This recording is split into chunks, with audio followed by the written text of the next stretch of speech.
Do you need a 4-hour conversation on Theodicy? Probably not. But do you want a 4-hour conversation on Theodicy? I mean, if you like...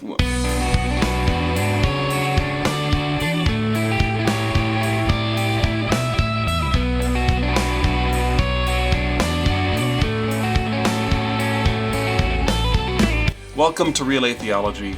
My name is Justin Schieber. So this episode is part interview and part dialogue with Christian YouTuber Kyle Alander. And it's about his preferred approach to the problem of evil. Now, Alander adopts a defeat-based approach. And in this almost 4-hour-long episode, we discuss what defeat means in the context of the dialectic surrounding the problem of evil. And we also unpack Kyle's preferred defeat-based theodicy and discuss at some length multiple objections in an effort to clarify some of the details. However, one topic that we avoid here is whether adding such rich ontological and axiological detail to one's core theory in response to the data of evil and suffering should come at some kind of epistemic cost for the theist. I hope to make a video on that question in the future. This episode is not only ridiculously long, it's also unique in its format. So rather than being a live recording, this is instead composed of video clips recorded with our cell phones in response to each other as time permitted over a period of 2 months. And in most cases, the time permitting condition was every other day or so. And then those clips were edited together in what you're about to watch. But this is a complicated topic.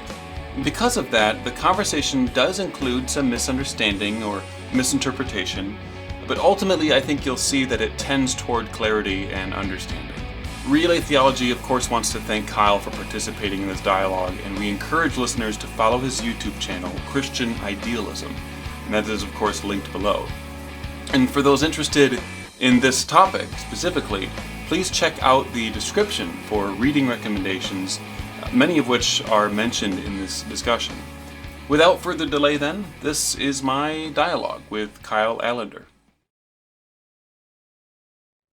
Hey Kyle, thanks again for being willing to come on the show. I wanted to bring you on to discuss the problem of evil, specifically your views on the problem of evil, your responses to the problem of evil, and I guess we could be even more specific regarding evidential forms of the problem of evil. I know you've thought about it a lot, and so I think it would be an interesting dialogue. So I guess at this point, I'll turn it over to you to introduce yourself. Hey, Justin. Thanks for inviting me on the show. I'm looking forward to our dialogue. To introduce myself, my name is Kyle Alander. I run the Christian Idealism YouTube channel. I am also currently studying for an undergraduate degree in philosophy at Sac State. So hopefully I'll have my undergraduate within a year from now. As far as graduate work, I'm still undecided on that. I'm going to look into that, but yeah, that might be occurring. We'll see. And then as far as other research, so I've been studying philosophy, I think, for the past 8 or 9 years. Mostly philosophy of mind, even philosophy of religion stuff. What I do specialize in, I specialize in the philosophy of science, so that's my main area of research, but I also study philosophy of religion, and particularly I've been studying the problem of evil for the past 3 years now, looking at arguments for and against certain evidential versions. I especially take my approach from 3 philosophers in particular. So Marilyn McCord Adams is the primary one that I kind of rely upon, and then I also take my approach from her, and then another philosopher named John Schneider, and finally Trent Dougherty as well. So those are the 3 philosophers that I rely upon when it comes to evidential arguments from evil, and I kind of take their framework and incorporate it into my own general views of the philosophy of science and stuff like that. So yeah, that's basically what I've been doing for the past 3 years, I would say, when it comes to the problem of evil. And so I'm looking forward to this, this dialogue that we're going to have back and forth in this episode. Excellent. Yeah. obviously, Kyle, there's a lot there, talking about Marilyn McCord Adams, John Schneider, and Trent Dougherty. It might not be a bad idea then to kind of zoom in on Marilyn McCord Adams' views with regard to her use of defeat that she inherits from Chisholm, to kind of like articulate what she means by defeat in this context, and articulate why you see that approach as superior to other more traditional or common approaches to answering the problem of evil. Yeah, Justin, so I'm glad you asked that question. So it's best to understand Marilyn McCord Adams' concept of defeat as a meta-theodical constraint on theodicies. What does this mean? Well, typically when we're talking about theodicies, there's certain conditions that we have to lay out. One of those conditions that most theodicies rely upon is this idea of the necessity condition, where an evil, in order for an evil to be justified, it has to be necessary for a greater good, right? And this idea of a necessity condition is a meta-theodical constraint that we typically apply to theodicies. The defeat condition is just an alternative, or perhaps another kind of consideration or constraint on theodicy. So that's the important thing to keep in mind, is that when we're talking about the defeat condition, what we're really talking about is a meta-theodical constraint on theodicies themselves. And so you can, construct any amount of theodicies based on that. Now, when it comes to the concept of defeat itself, this is basically what Marilyn, I guess one way you can kind of put the idea is that an evil is defeated when it is integrated as a part of a valuable composable whole that not only outweighs, that the defeat not only outweighs the evils, but could not be but the good whole, the good narrative that someone or some creature gains cannot be valuable without that defeat occurring. And this is it's very interesting, because I think this is the defeat condition in a sense. It's a meta-theodical constraint, but it's also one way to kind of look at it is like through the lens of art. So typically when we're looking at an art piece, there's going to be some ugly elements within that art piece that will, if you look at it individually, they might seem, ugly, right? But then if you zoom out and see the art piece as a whole, then you actually say, oh, this is actually like something that's good on the whole. So in some sense, you could say that the defeat condition, while it is a moral condition in the sense that evils cannot be justified unless they're ultimately defeatable, you could also view it through the lens of art, or it's a kind of aesthetic condition. So I think when it comes to any type of theodicy, when you're constructing a theodicy based on the defeat condition, it's going to be a kind of aesthetic view of theodicy. So I just want to highlight that point, because I don't think the defeat condition is merely just a moral condition, but it's also going to be, an aesthetic condition in general. So I just want to highlight that point. Now, of course, there can be other distinctions we can make when it comes to defeat. I myself have come up with a few distinctions and different understandings of what defeat might look like. We can certainly discuss that if you want to.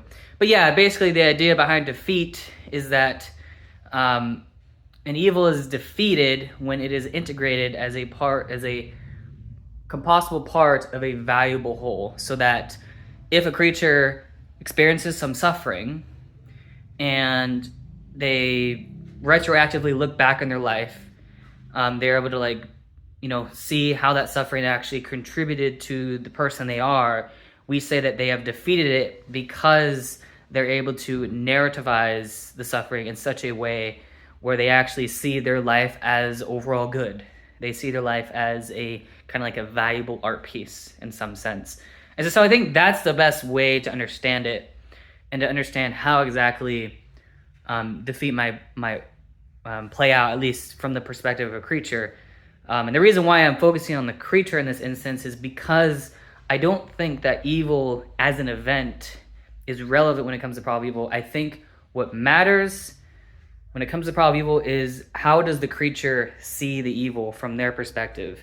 And so the defeat condition is a way to kind of mitigate that, right? Because even if it's necessary, even if let's say we add this necessity condition, even if it's necessary that this creature must go through this intense suffering for some abstract greater good, that's not going to really tell you anything about the creature itself, right? That's not going to tell you whether the creature's life itself is good. So even if you have a creature that, through their suffering, they were able to contribute to some higher level good, well, that's just ignoring the perspective of the creature. And so I think actually the defeat condition, in a sense, is actually better than merely just this necessity condition.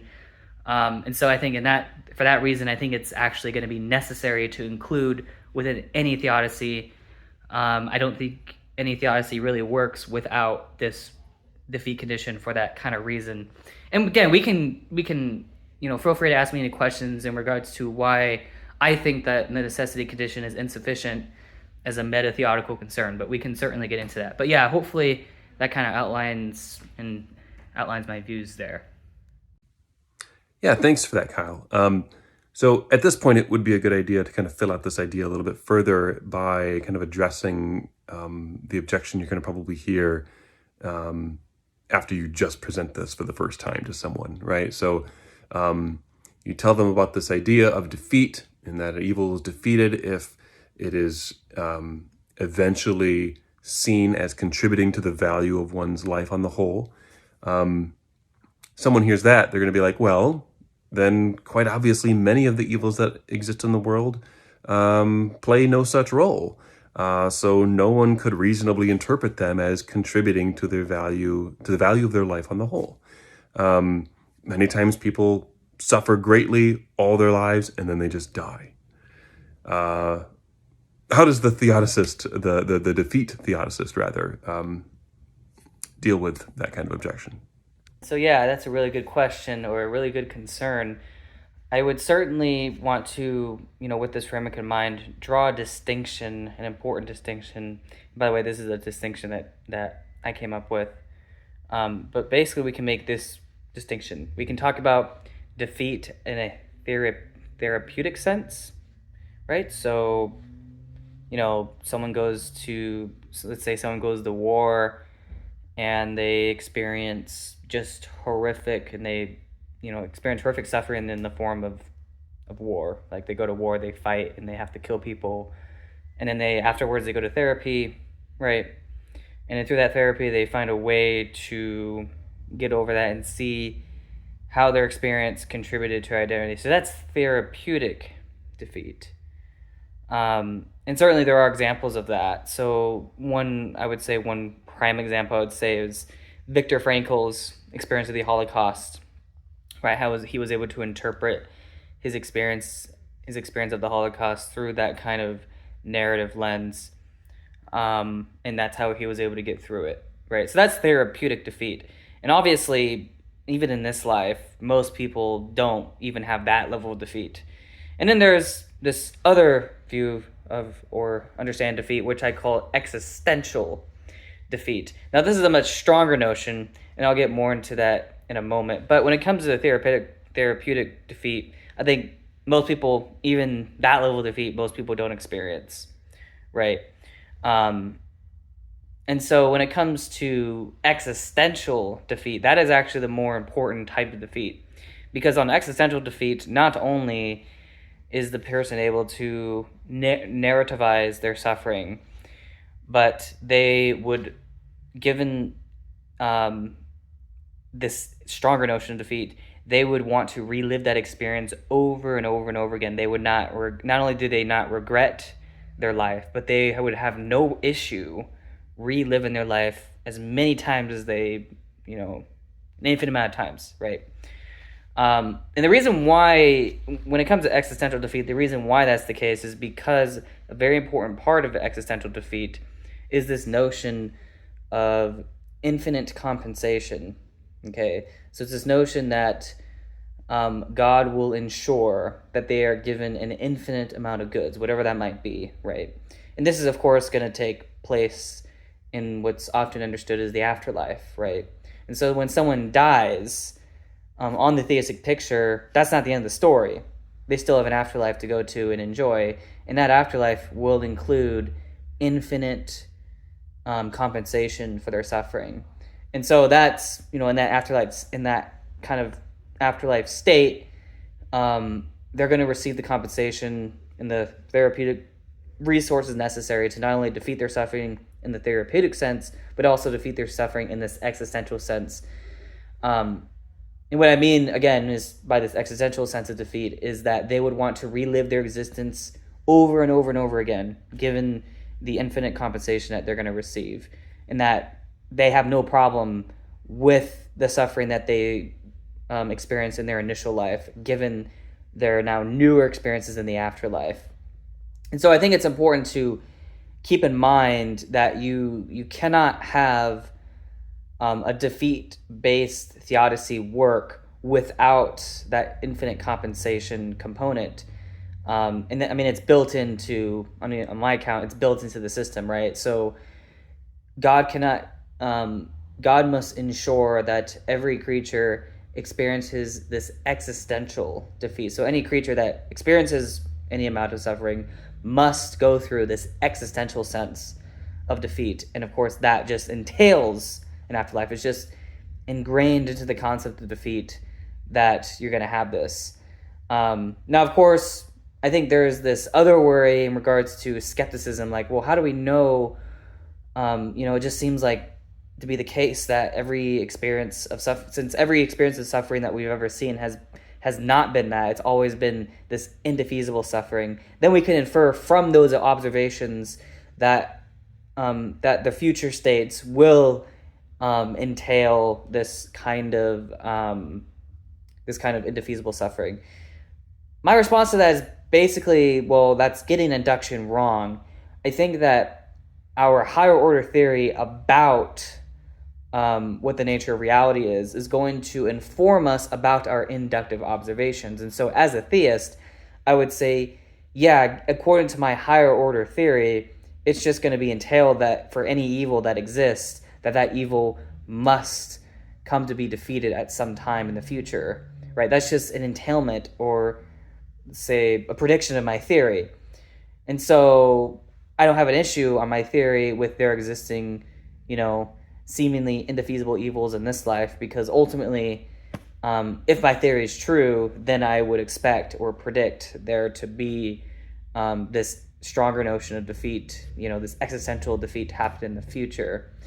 And so I think that's just an important point to keep in mind, that when we're working on this higher order theory notion of induction, that we need to take into the theistic story or the eschatology into account. And so yes, while I would agree with the skeptic, most instances of suffering that we observe have not been defeated, my point is that if theism is true, then we can expect them to be defeated. And that's just true, as long as my theory is true, as long as my theism, as long as that higher order theory is the case, then I can make that inductive generalization that all future states are going to be some instance of some level of defeasible suffering. So I hope that kind of makes sense, my views on this. Right, so then the basic idea here is that if theism is true, then our lives plausibly don't end with death. And then if that's true, then that leaves plenty of time for that kind of defeat process to play out in the afterlife. And this was mostly just a toy objection to kind of make that afterlife component explicit here. But you do go on to talk about a distinction between two types of defeat. On the one hand, you've got therapeutic defeat, and then you've got existential defeat. And evil is therapeutically defeated in your sense when somebody is able to narrativize and imbue their suffering with meaning such that they, at the very least, don't wish it away. Existential defeat, though, is much stronger. On this view, an evil is existentially defeated in your sense when somebody is able to narrativize and imbue their suffering with meaning and the participant in the evil is provided with infinite goods in the afterlife as a kind of compensation. This, on your view, must culminate in a person's desire to relive their life if ever they were given an opportunity. But this is kind of where I get hung up on this. What do we mean by the person would desire to relive their life? Certainly such a determination would be dependent upon that character's axiological and epistemic situation at that time. If it's being made during a moment in their kind of post-mortem life where they are steeped in the infinite goods that fall out of intimacy with the divine, and in a state of certain knowledge of God and his nature, the implausibility of such a willingness to step away from all of that so that they can re-experience their life, I think is quite apparent. I mean, do we really think that Viktor Frankl would want to walk away from God, walk away from his very explicit relationship with God in the afterlife, and toward the gates of Auschwitz again? That seems to me to be extremely implausible.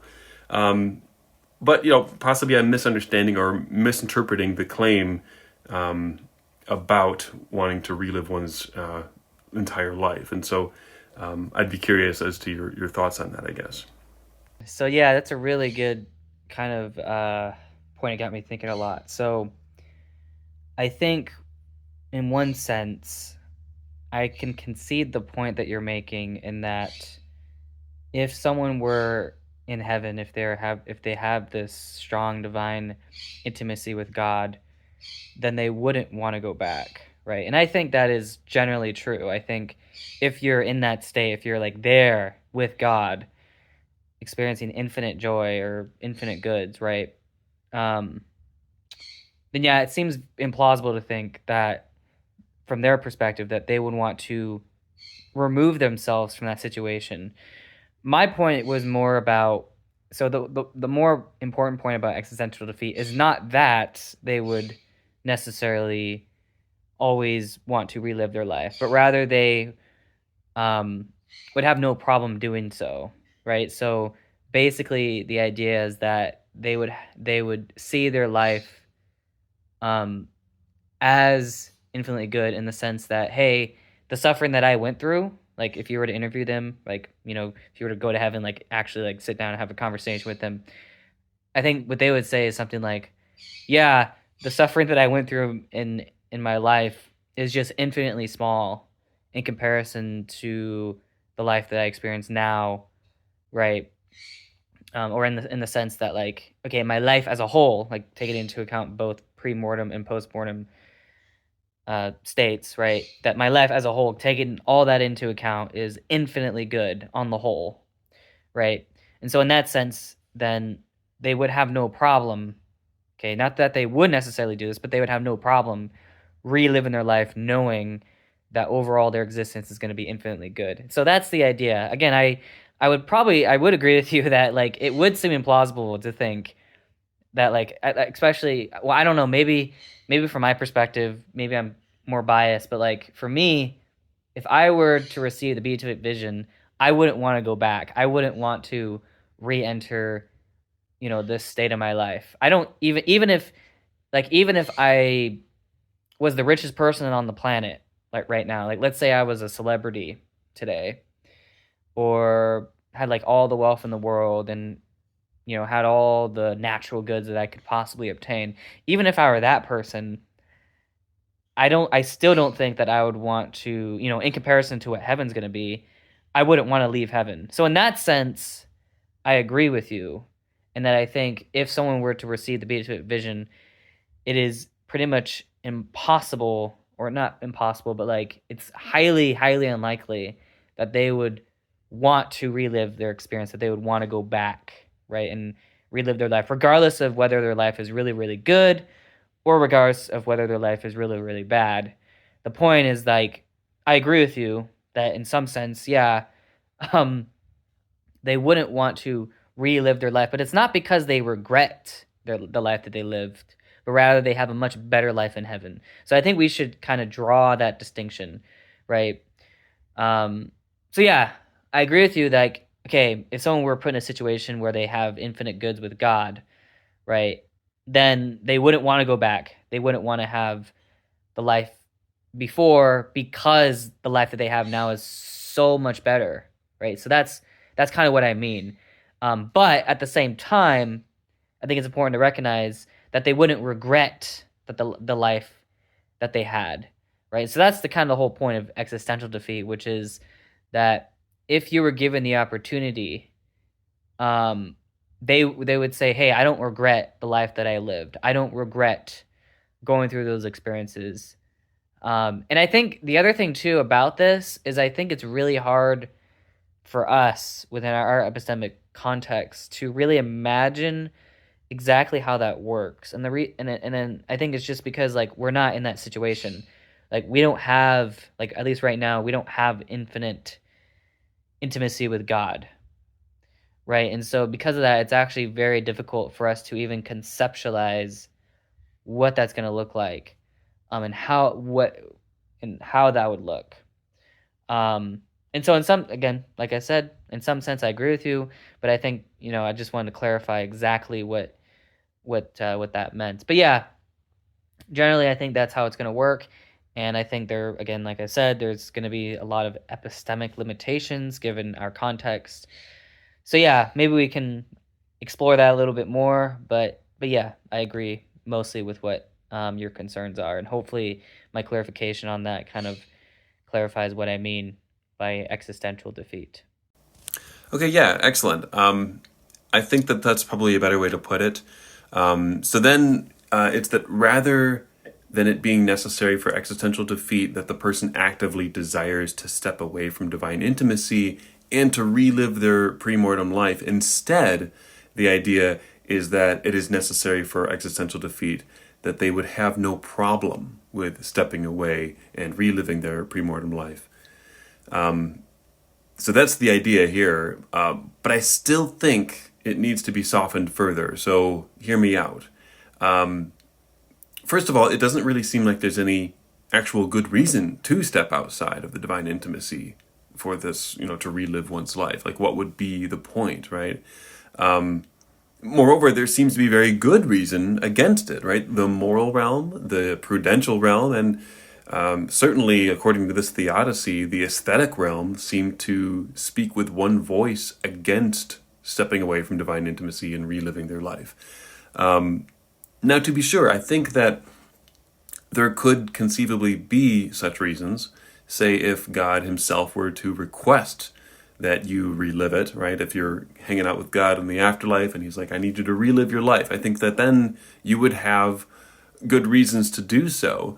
But even still, even then, it doesn't seem like it would follow that you would have no problem with it, right? You would still, I think, have good prudential reasons, right? Knowing that you had a life filled with suffering is a reason to not redo that life, right? And so for these reasons, I think that the best way to think about this particular feature of defeat is as not having a negative affective attitude about one's personal history. In other words, that one doesn't have feelings of regret about it, or to use kind of McCord Adams' phrase, that one doesn't wish it away or wish it had never happened. Essentially, it's a kind of consent, a retroactive consent to the experiences they had in their premortem life, warts and all. So if they come to view their whole life in that way, then that's, I think, how defeat would make sense on this picture, right? But that brings me to another aspect of McCord Adams' view. In her view, defeat requires that the bad parts of a life be related to the other parts in one's life in an organic way. She uses G.E. Moore's concept of an organic unity here. There's obviously some kind of narrative aspect to this, but could you kind of speak on that, how you understand her to be talking about that? So yeah, I agree with most of what you said. I think that ultimately, right, it's going to come down to a creature can defeat their, I guess, suffering or their evil that they experience if they see it as objectively worth it in the context of their life, right? And so I think, in one sense, there really is not a super duper strong distinction between the two types of defeat that I mentioned earlier. I think the only distinction would be for existential defeat that includes the element of infinite compensation. So that's really the main difference, right? So yeah, I think in some sense, existential defeat is really just therapeutic defeat plus infinite compensation. So that's really the main distinction there. It's just my point with the existential defeat part is because of that infinite compensation, they're going to look at it differently. So if someone that experiences existential defeat is going to look at suffering and evil differently in some aspects than someone who experienced just merely therapeutic defeat. I don't know exactly how the difference would look, just because I haven't experienced existential defeat. So the whole point of it is that you have to actually experience existential defeat itself in order to really understand that kind of aspect to it. So I don't think whatever difference it is from the creature's perspective is going to be something that's a learned experience. It's not something that we're going to really be able to know just pure propositionally, right? So that's the idea. Now, when it comes to your question about what she means by this organic unity, I think that, sorry, I have a bird right now trying to bite my back of my head. Anyways, but yeah, so I think that when it comes to narrativizing one's life, I think what she basically is trying to get at is that we humans will naturally view our lives as narratives, right? And so it's not like we just view our life as just one event, right? And then we only focus on that. Well, no, typically most of the events in our life are connected with each other in a sense that we create a narrative, we create an identity based on what happened to us in our life, right? And so if it's the case that, let's say, for example, some guy gets into a car accident, let's call him Bob. Say that Bob gets into a car accident. Let's say that he, gets severely injured or something, right? He becomes paralyzed for life, something like that. But then through that process, he comes to, he goes to the hospital. Then he meets this wonderful young woman, who, and let's say they fall in love, right? And then they have kids together, and and then not only that, but because of the care that he has to receive from his wife, they actually get much closer, right? Now, of course, that doesn't really happen very often. Yeah, that's a rare phenomena, but it does happen, right? I mean, there are stories like that, certainly.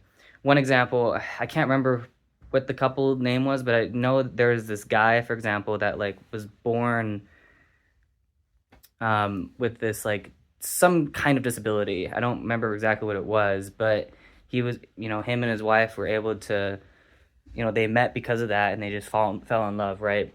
Now, of course, some people might be skeptical of that story. I don't know. Again, I can't remember which story it was, so I apologize if I can't reference anything. But stories like that do happen, and I think that's just one example of how I think Marilyn McCord Adams is really viewing this. And so because of that, then in some sense, right, there's going to be this this narrative aspect to defeat where the evil, when it happens, if we just view it as an event that happens within someone's life, there has to be a sense in which that event, the evil, can connect to some other event where that other good event could not have occurred without the evil event occurring. And so that's kind of the idea that I think she's trying to get at. And the whole point is once we view someone's life is really just a big web of connections of events, right? I think her point is on the whole, someone's life, like if you zoom out and you look at the web, so to speak, the goodness of the whole would not be that way without there being these kind of elements within the web where there are evil, like there are instances of evil. And so I think that's really, again, that's kind of like a kind of rough sketch, I think, what she's getting at. But yeah, I think generally the best way to kind of look at this is through the lens of a web, right? And so if a web represents someone's total life, right? Then you look at the web as a whole, it's like, oh, this is actually this is a beautiful life. Even if there are parts of the web that are kind of like a little bit messed up, right? Where, that's where the evil occurs.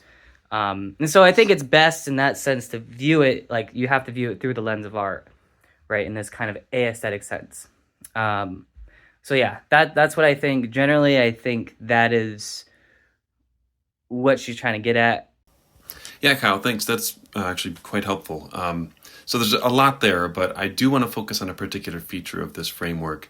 So the infinite compensation feature. In your comments so far, and you seem to be endorsing, and certainly correct me if I'm wrong, the idea that infinite compensation can serve to justify, at least partially justify, initially allowing finite evils to befall other persons. So I have several worries about this in particular.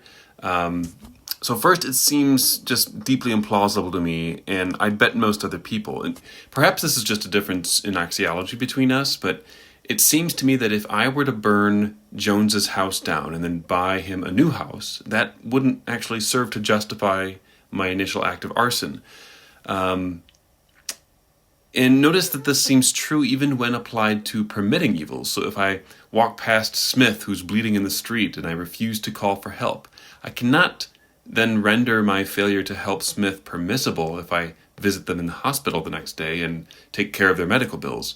And indeed, even if the compensation goes above and beyond returning their life to their prior state, like giving them $1 million on top of restoring them, it still seems like I'd be failing to make any progress toward actually justifying my initial action or inaction.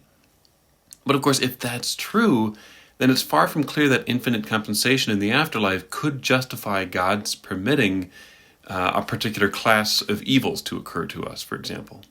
And so yeah, I definitely think that's a really good objection, because I think what it does is it basically pins down what the exact issue is. And so one way to kind of, I've been thinking about this for quite some time, and I think that the best response that we could give is maybe to provide another example, right? So this is actually an example that you yourself have brought up before, and that is, I'll just mention it. So basically, here's the example. Okay, let's say that let's say that there is a father and a daughter, and then a neighbor, and let's say that for the first 10 or 20 years of the daughter's life, the neighbor caused tremendous suffering on the daughter, right? But then let's also say that the father in this situation is a world-renowned therapist, right? He's like the best in the world. So what he does is he kind of uses this as an experiment. So he, after like 10 or 20 years, he pulls his daughter out of the situation. He counsels her, and then she's able to narrativize her suffering. She's able to not only get over her suffering, but like understand, okay, the suffering that I went through was able to contribute to my identity. I recognize, going back to my analogy from earlier, right? I realized, hey, even though these events in my life were bad, ultimately they led to a good whole life, right? But then let's later learn that the daughter in this situation, let's say she actually learned that her father knew the entire time, and then she basically breaks the relationship from him, right? And she's very upset, as understandably she would be, right? And so the thing about this is one of the conditions that Marilyn McCord Adams lays out for the defeat condition is this notion that God has to ensure that the creature is convinced that God loved them the entire time, despite God not preventing the suffering, right? And that's a very important condition, because I think the reason why we would say, at least one of the reasons why we would say that it would be wrong for a human to employ the defeat condition on another human is, well, you can't guarantee that, right? So one way to think about this is like, well, in the father situation, the father just failed to convince the daughter that he loved her the entire time. Like, she didn't come to recognize that fact. And so in that sense, it is relative to a creature whether defeat occurs, right? And that's just one of the conditions. Certainly not the only condition. Now, another thing too with this is, with infinite compensation, a part of that is going to include the therapeutic aspect, but it's also going to include this notion that God actually, that the creatures that do experience God love actually are convinced that God loved them the entire time, right? So maybe one way to kind of think about this isn't the perfect analogy, but perhaps it might be more intuitive way of understanding it, is like, let's say you're a father, and then your son, let's say it's a son or daughter, decides to go and turn on the stove, right? And then let's say they burn them, right? You know, obviously it's going to be very painful for the child in this case, but it's not like, you know, lesson learned, right? Don't touch a hot stove, right? And you know, like, even if the son, you know, hates at that moment, you know, the son will eventually come to recognize, hey, my dad still loves me, right? Now, of course, that's not the perfect analogy, because I don't think that's exactly how the relationship between God and his creatures work, but there is this notion that God is the ultimate parent, right? And so in that sense, then there's going to be this parental kind of role in terms of morality. Now, one last thing, and I think this is the most important response that I have to the objection. Well, there's actually two ways to look at it. So the first way is that I think the reason why we would see that action as wrong is actually not anything intrinsic to the morality itself, but rather has more to do with our moral stance in connection to other creatures, or in connection to the rest of creation, right? So maybe this is, you know, you brought up the axiological point, and so I'm going to try my best to bridge that gap. Maybe the reason why we think or have this deep moral intuition that it would be wrong for us to employ the defeat condition on others is precisely because it's wrong to play God. Like, it would be wrong for me to take this superior moral stance and then try to, like, impose that on everyone else when we're not, like, ontologically speaking, we're not in that position, right? And so there's kind of two aspects of this. First is that I would say that we are not in the moral position as humans to employ the defeat condition on others, because it is within our moral context to prevent suffering. Like, that's why we were put here in the first place.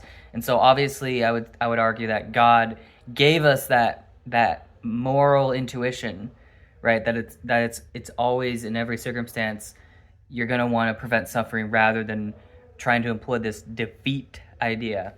But more importantly, I think the other aspect of this is that because God is the ultimate parent, I mean, he's not just a parent in the strict sense that we like to think of parents. He is the origin of everything, right? So from his perspective, he sees all of creation. He sees all the possible events, right? And so this puts him in a very unique position where he himself is the one that has perfect knowledge of this good whole. So, like, he sees all the events in a creature's life, and he sees, like, just straight up, he has this direct acquaintance with this notion that, hey, this creature will be fine, right? Within their life, right? And so because of that, you know, it's pretty much guaranteed, like, just by definition, by God being omniscient, that he would know that.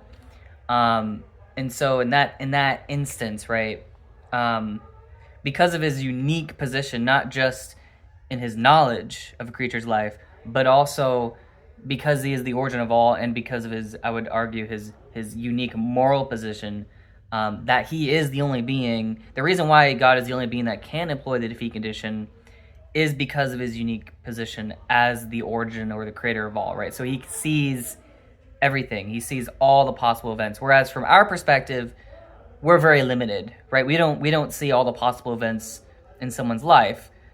We cannot perfectly predict what's going to happen. And so in our circumstances, right, we need to prevent suffering as much as we can. And we also were put on this planet precisely for that reason.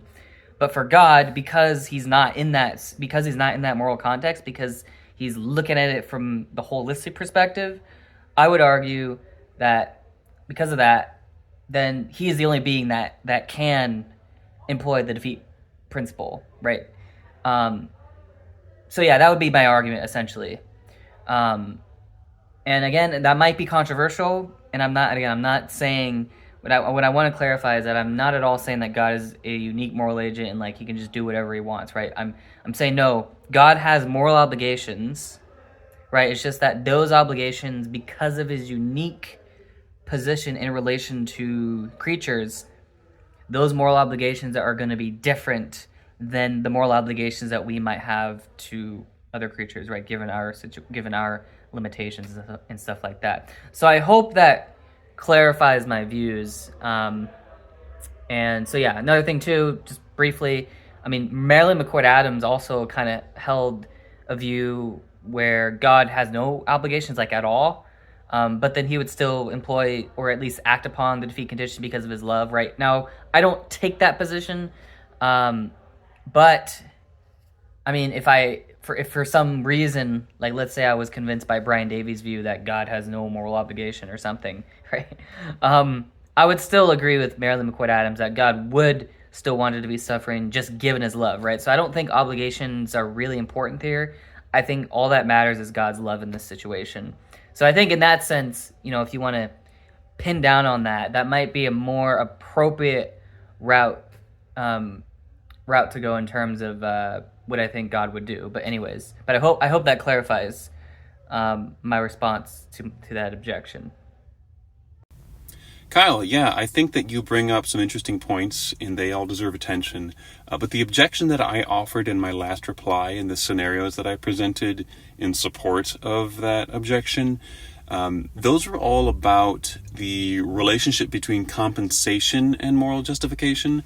And now, of course, I agree that the story of the abused daughter and the therapist father that you mentioned from one of our earlier conversations, I agree that has relevance here, but its relevance, at least as I understand it, is restricted to the therapeutic and narrative aspect of the Theodicy rather than the compensation aspect.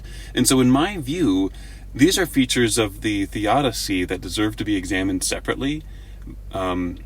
And so before we kind of move on to discussing your defense of the narrative/therapeutic aspect of the Theodicy, I'd be curious if there's anything in my last reply that rings true for you, or where you find fault in what I said.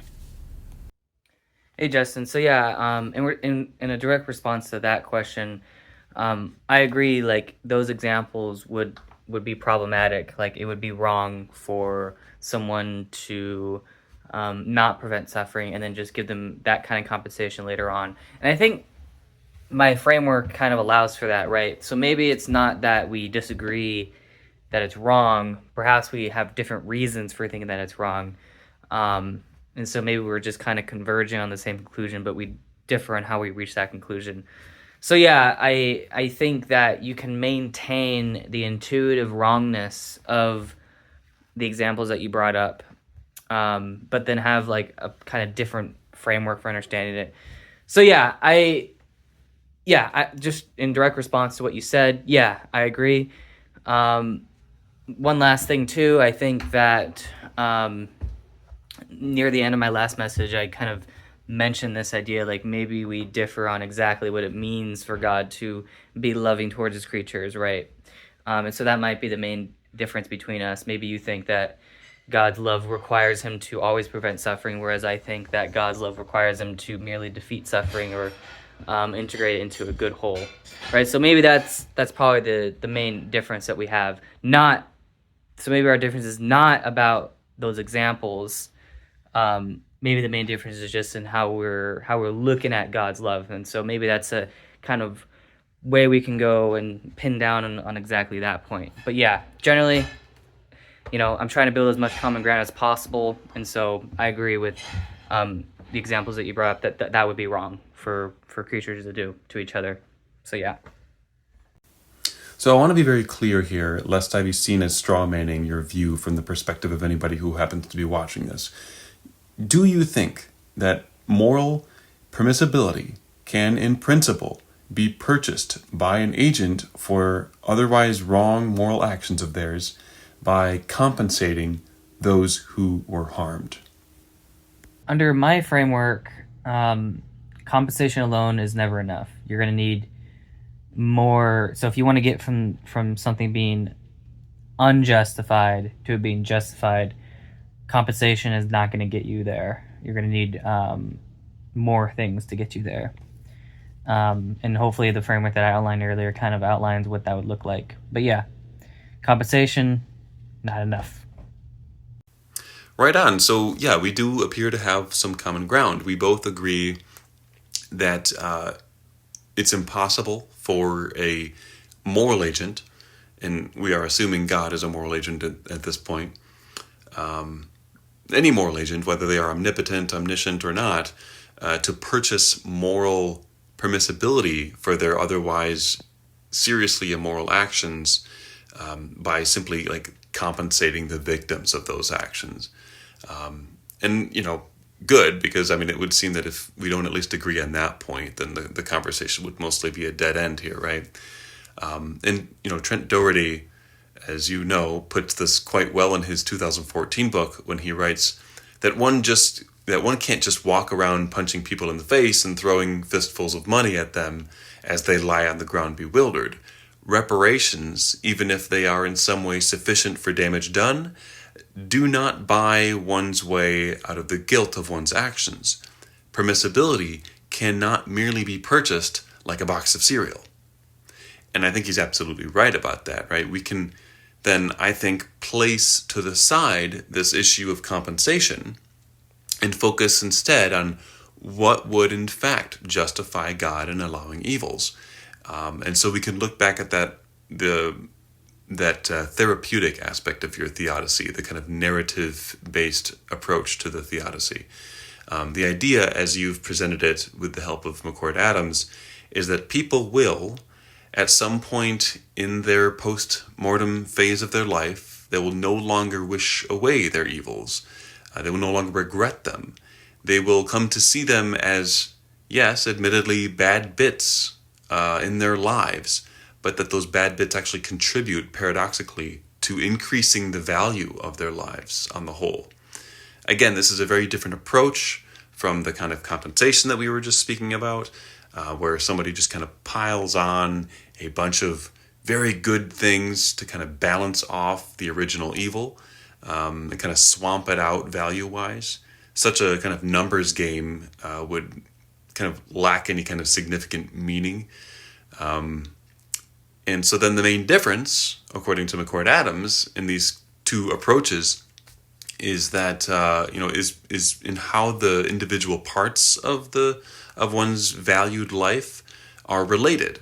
So is it merely a balancing off relation, like with the compensation, kind of a crude numbers game, or are they meaningfully connected in a kind of organic relation, kind of like your painting example from earlier? So I guess before we zoom in on this aspect of the theodicy, do you think that that's a fair representation as I've given it here? And would you add anything further? Absolutely. You pretty much hit the nail in the head in representing the defeat principle and how it might work out. And I'm glad you also mentioned Trent, because that's actually where I kind of heard of the idea originally. And then, of course, I read John Schneider and his account. Now, you mentioned something at the very end you asked, would there be anything further? I think that's an open question. I'm certainly sympathetic towards that idea. So here's one kind of example.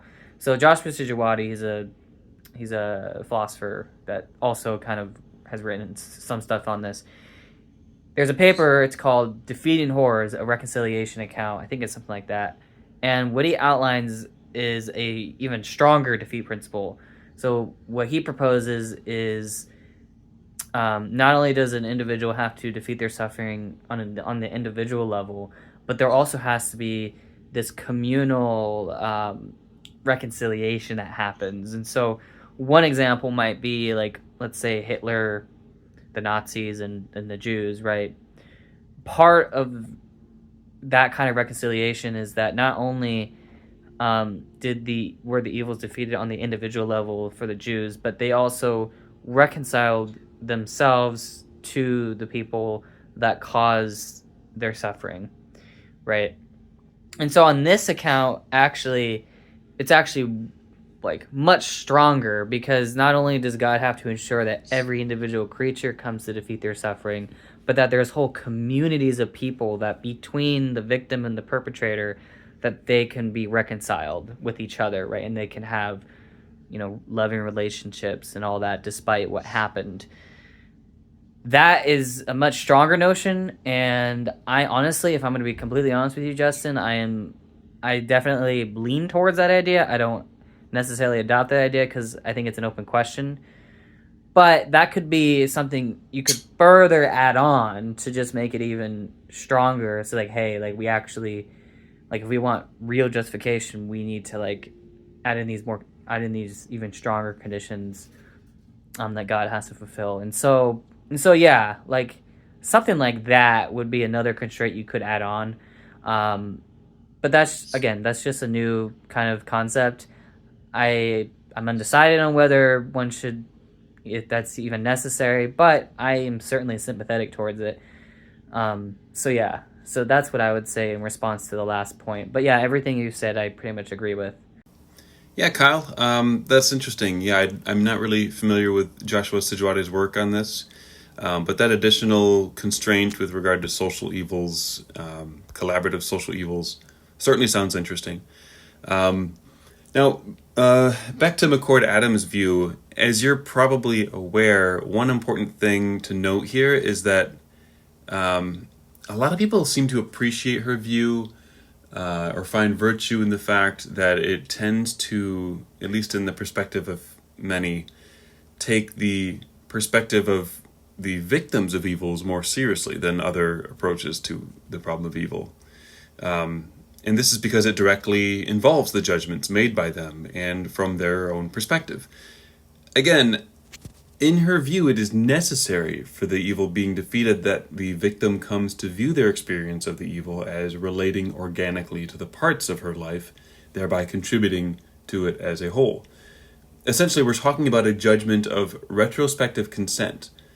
Now, of course, if there's going to be any value in such consent, it would need to be rightly given and it would need to be freely given. So it couldn't be, say, the result of intimidation, wish fulfillment, or sentimentalism.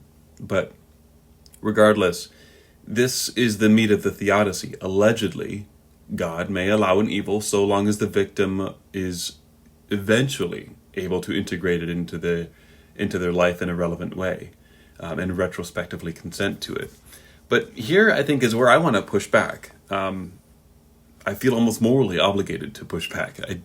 I don't see that as true at all. I think a victim's coming to a kind of retrospective consent to the evil in their life is, much like compensation, completely powerless to exonerate the moral agent who is otherwise guilty of the seriously immoral act. To show what I see as the error inherent in this view, I want to bring up again the analogy that you mentioned earlier, the analogy with the therapist father and the daughter. So I want to bring that analogy back, but I want to update it a little bit. So here's the updated story. So during the summer, when she's not in grade school, Sally's very work-oriented father has been dropping her off every morning to a neighbor down the street before heading off to work. Every day this happens is a day where Sally experiences horrendous abuses by this neighbor, who she understood as somebody who is charged with protecting her. As predators tend to do, the neighbor convinces Sally that this is her fault, and that if she tells anyone, no one's going to believe her, and that if she tells the authorities, that the neighbor is going to kill her dad or something like this, right? So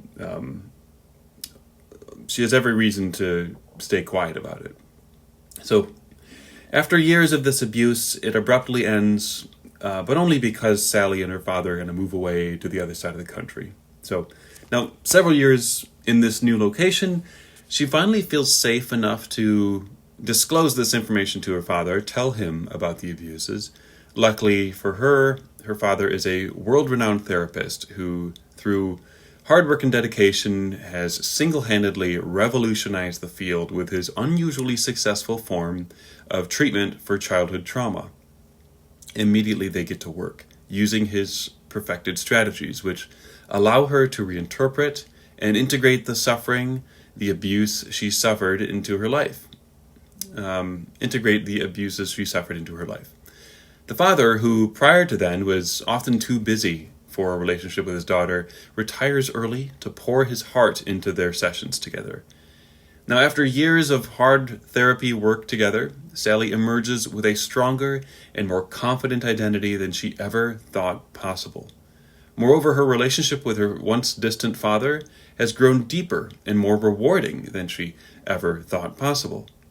With the help of her father's psychological tools and methods, she was able to come to peace with the events of her childhood as no doubt horrible pieces of her life that still ended up contributing to her life's value on the whole. And so she even calls up her childhood neighbor and forgives him.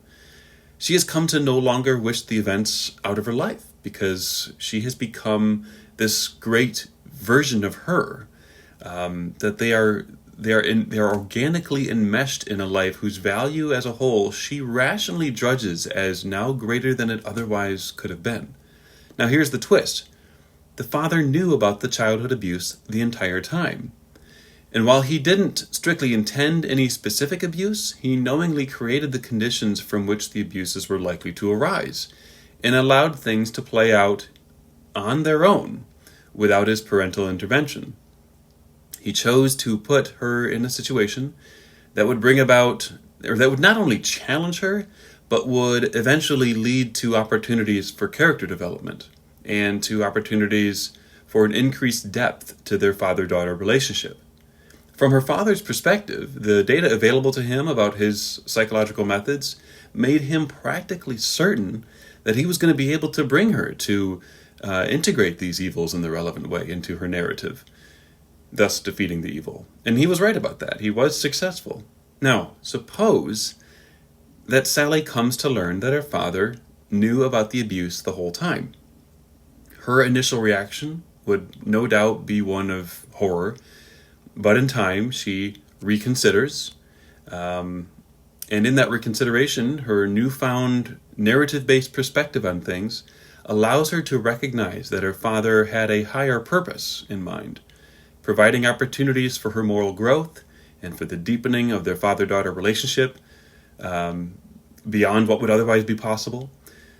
And, while his parenting methods are no doubt unorthodox and definitely criminal, she no longer doubts that her father loves her. Legally, there's no question of the guilt here. But I'm not really interested in that question. I'm interested in the moral question. In light of his motivations, and his skill as a therapist, and the retrospective consent of his daughter, was it immoral to knowingly allow the abuse of his daughter? I think that the answer to this question is clearly yes. It seems to me like a basic moral truth that while seriously immoral actions can be forgiven by the victims, and that's a very good thing when that happens, and while the victim might even come to not regret the evils because perhaps they contribute to the value of her life as a whole, the permissibility of the act is not thereby purchased. And so here I'll borrow again from Dougherty, not purchased like a box of cereal. So far in our dialogue, this has been probably the best objection to Adams's account, right? And so my response to this is going to involve three main objections that I have. And hopefully I'll try to keep it as concise as I can for the sake of the dialogue. But I think you bring up a really good thought experiment. And I think this is where the rubber meets the road. So I think this is where we might just have underlying differences in ethics, right? And so I'm going to outline my ethical views, my overarching ethical views, and then from those overarching ethical views, then I can derive my three main objections that I have to why I think that your example, I think I can agree with your example. I'll just say that I can agree that it is wrong for the father, and so everything that you said is correct. I think that what you said absolutely is true. Okay, 100% with you there. But I don't think that this can be analogous to God, and so I'm going to outline why I think that's the case, and I'll give three kind of main reasons or three objections to why I believe that to be the case. Okay, so the first thing is that I am a moral contextualist. So I think that morality, moral obligations are conditional on the context by which they occur. Okay, not only is it conditional on the event by which they occur, but it's also conditional on the agent by which it occurs. Okay, parents are going to have, a parent is going to have a different moral obligation than a non-parent to children, right? Or a bank, when you become an employee, you're going to have certain obligations to your employer, right? Stuff like that. So I just want to outline, I am a moral contextualist when it comes to moral obligations. And I also hold to a teleological view of ethics. So I think that ultimately morality is going to be guided by teleology. And so because of that, that's going to become relevant for my last two objections. But here's kind of the first consideration. This isn't necessarily an objection, but just quick consideration. I think given moral contextualism, okay, I think that given our limited awareness, given our, we cannot see all the possible consequences of actions, this is going to essentially create moral obligations. For example, there's the no harm principle, there's autonomy principles, there's consent principles, right? There's these principles that we should prevent suffering. And I think the reason why we have those principles in place is because of our limitations, because we cannot see all of the possible actions, so to speak, of an agent or of a moral situation. Then it's best in those circumstances to ensure or prevent suffering, right? And so, given at least moral contextualism, here's my first objection. My first objection is what I call the moral gambling objection. And this is the idea. I would say the human father, in your example, is a moral gambler. And that loving or willing the good of another, so loving someone, contradicts, is incompatible with moral gambling. Now, what do I mean by moral gambling? I just mean that that someone is not certain that there's going to be a good outcome in the end. So here's an example, and I think you'll agree with this. So let's say that we have a brother and a sister, and we have the parents say, hey, make sure you get home tonight safe. Okay. Let's say the brother and sister go out somewhere, they have a good time, whatever.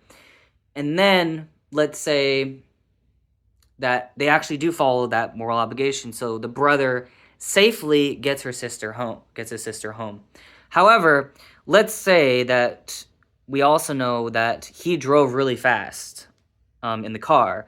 So he drove like 100 miles an hour. He almost hit a few people, right? But he was able to get her sister home, or his sister home. The issue, I think we would rightly point out, is that he was gambling. Yes, he fulfilled the obligation, right, to make sure that his sister was safe, but he gambled that obligation. There was an uncertainty in whether he got her home safe, right?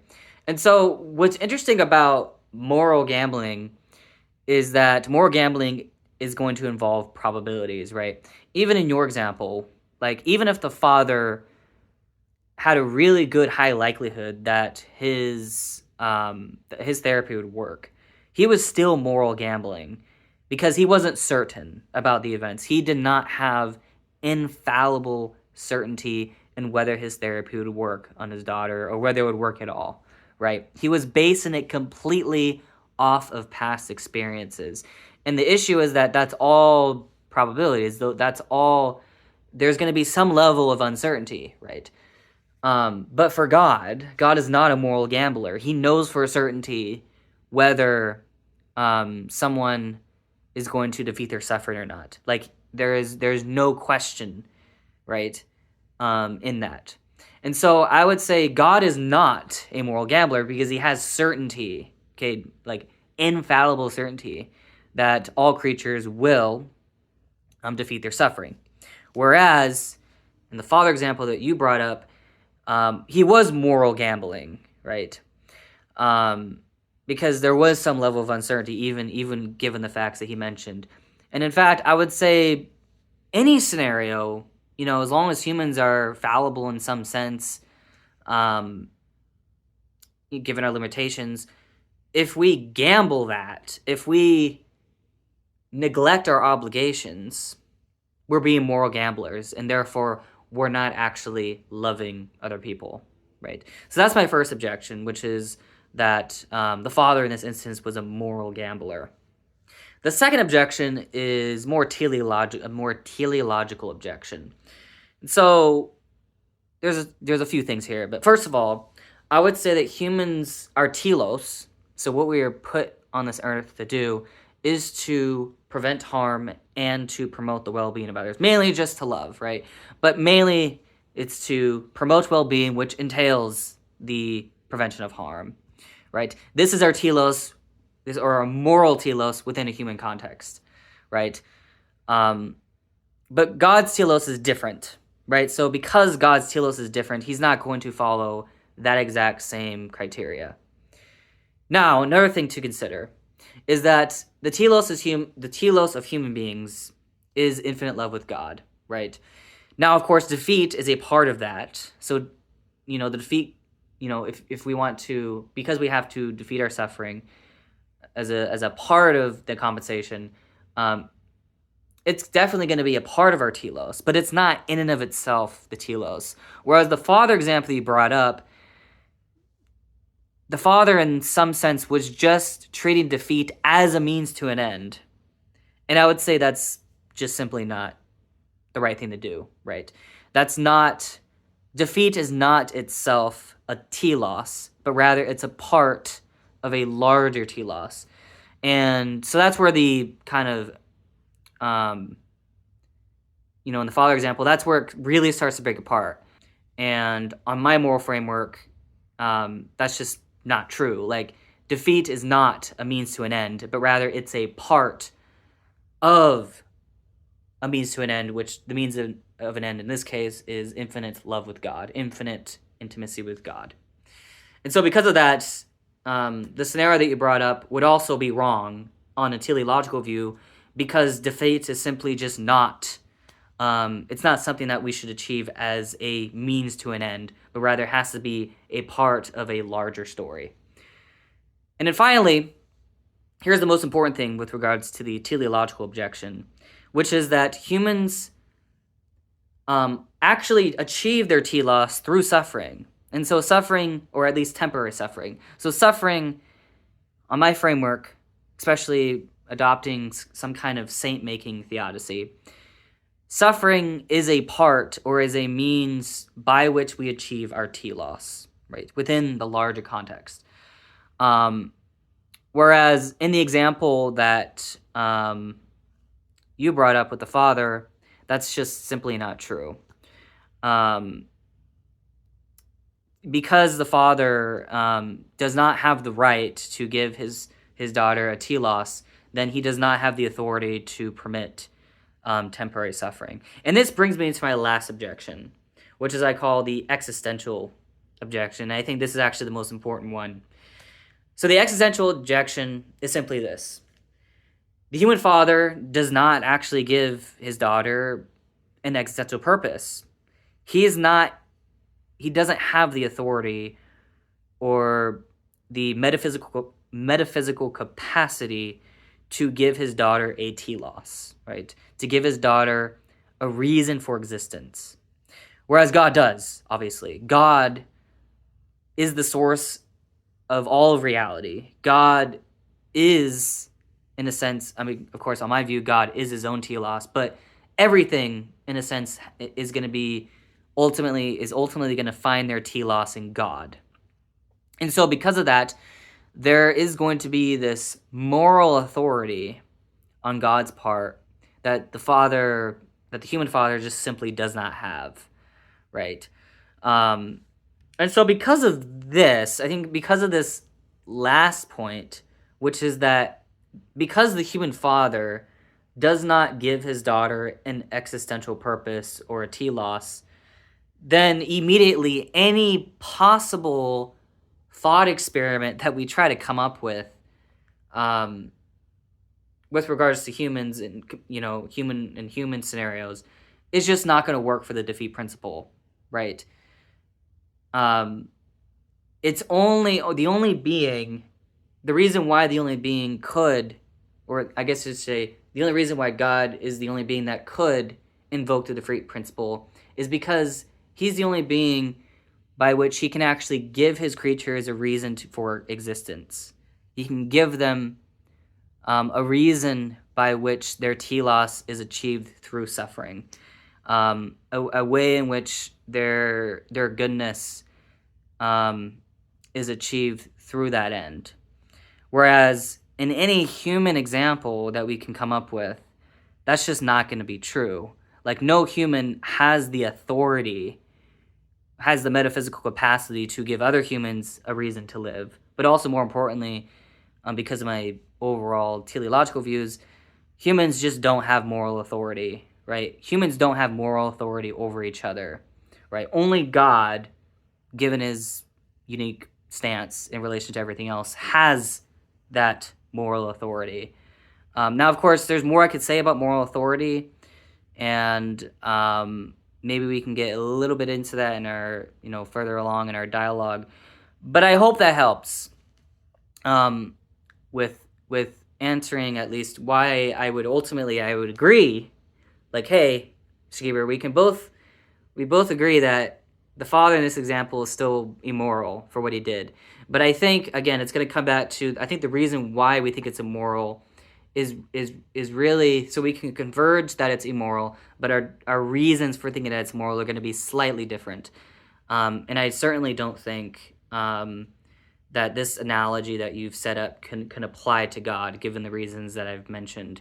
And so hopefully, hopefully you agree with me, at least on some of what I've said. I don't know, maybe you have some other thought experiment that you want to bring up. But honestly, I think, if I'm going to be honest with you, Schieber, I think any scenario that we come up with regards to human and human interaction, given my overall axiological framework, I don't see where we could try to make a parallel case with why God cannot permit defeatable evils. And so, maybe you can, even working within my framework, maybe you can find some way by which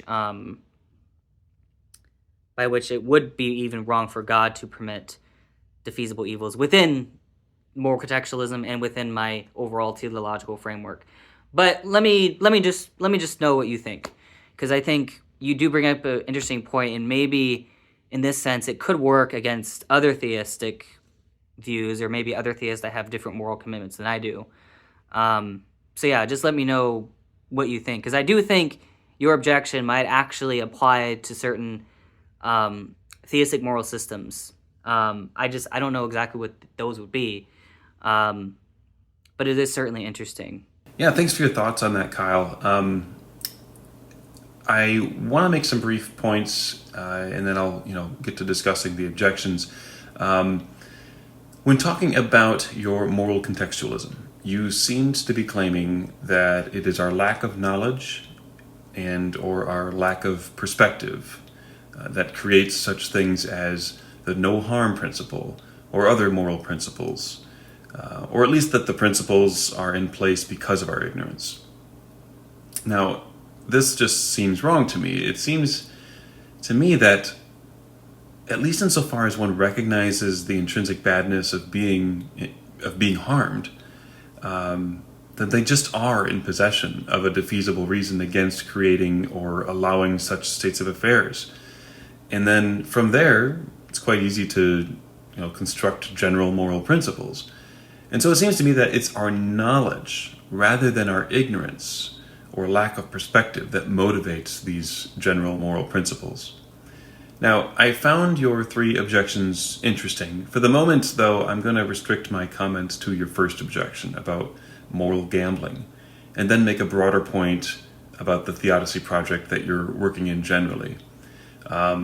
So the idea of the moral gambling objection seems to be that even though the father in my story may be rational in coming to a high degree of confidence in his psychological methods because he's studied them his whole life and has tested them and used them, and they've been very successful all the time. If we're stipulating that, of course. So even though that's the case, he can never really be rationally certain that they will always work, right?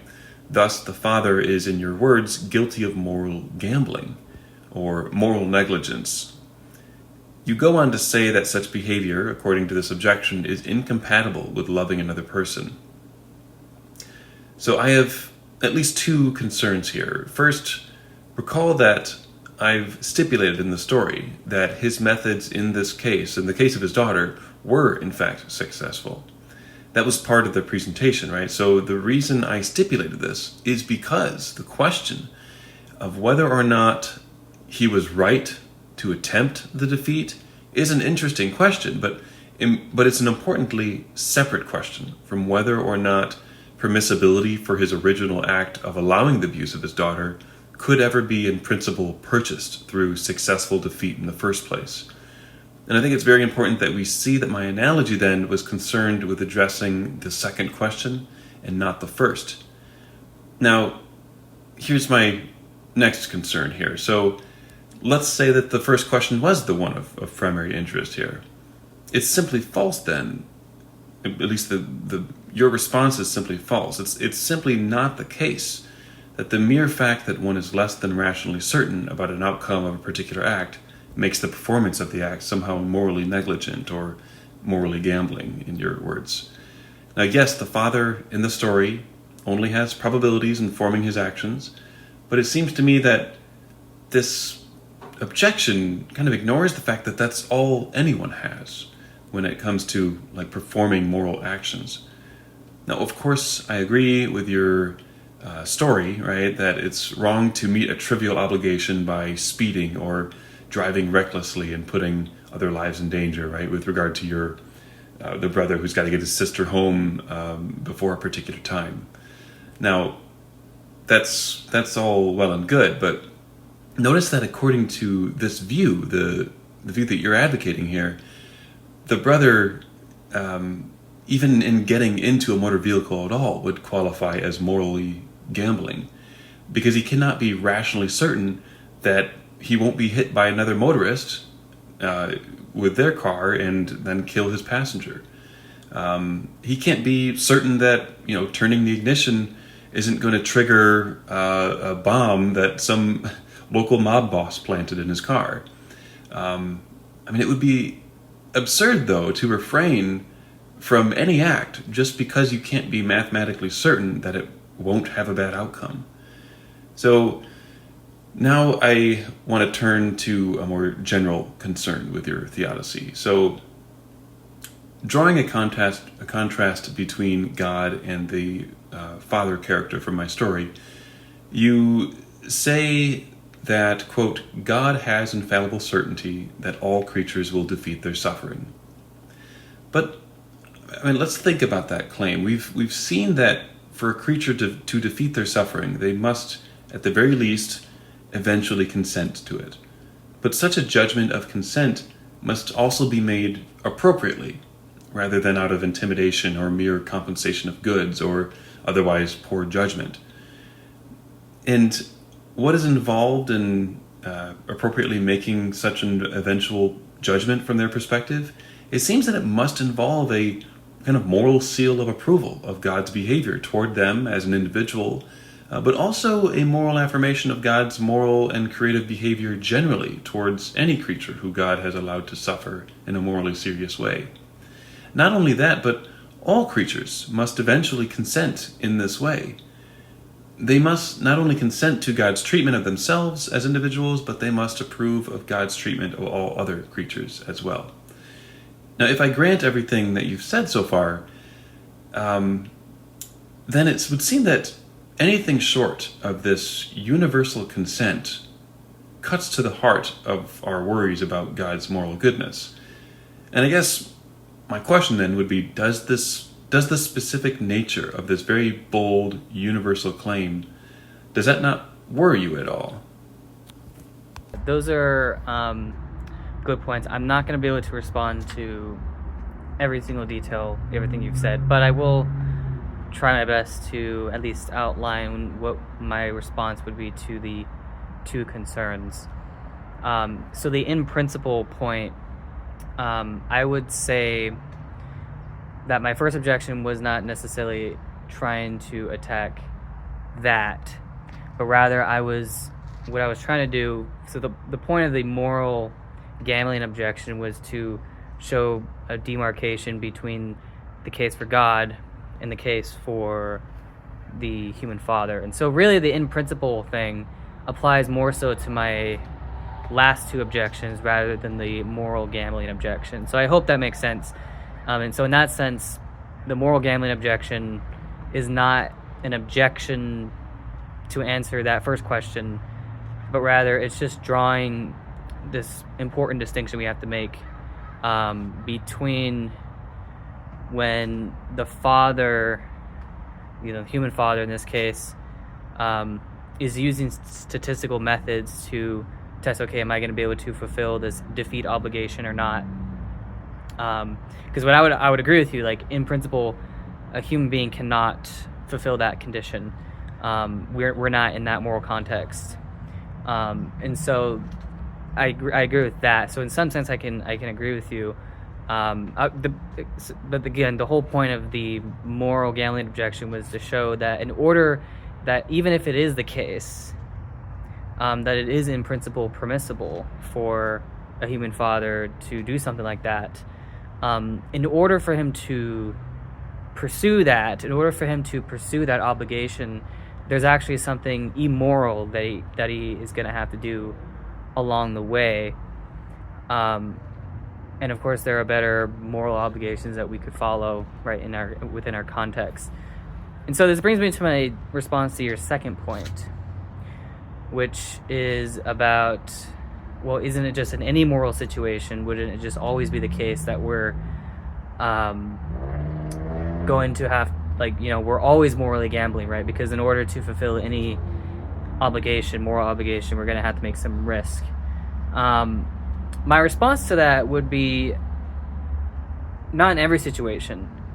So the point of the thought experiment that I brought up with the brother and the sister, right? The reason why it's wrong is not because the brother failed to fulfill his obligation, but rather it's the way that he did it. That's the concern, right? That's where the immoral action comes into play. It's not that he's immoral simply because, he fulfilled this arbitrary obligation, right? But rather, he's immoral because it's the way that he pursued that obligation that was itself bad. And so what I'm saying with the father example is that the father just didn't have to do that. The father didn't have to employ the defeat condition on his daughter. That was simply, even assuming for the sake of argument that he is in principle he could do that. Because he's a fallible human being, and because we humans do have these other obligations that don't require such risk, then that's where the immoral part comes in. It's not that necessarily that it's, so again, I'm assuming that it's in principle in this scenario okay for the father to permit the defeat of suffering. So it's not that the defeat itself is absolutely inferior in every situation, but rather because in the human context, because it's the case that the defeat of evil is something that just inherently will have more risk attached to it than in the other situation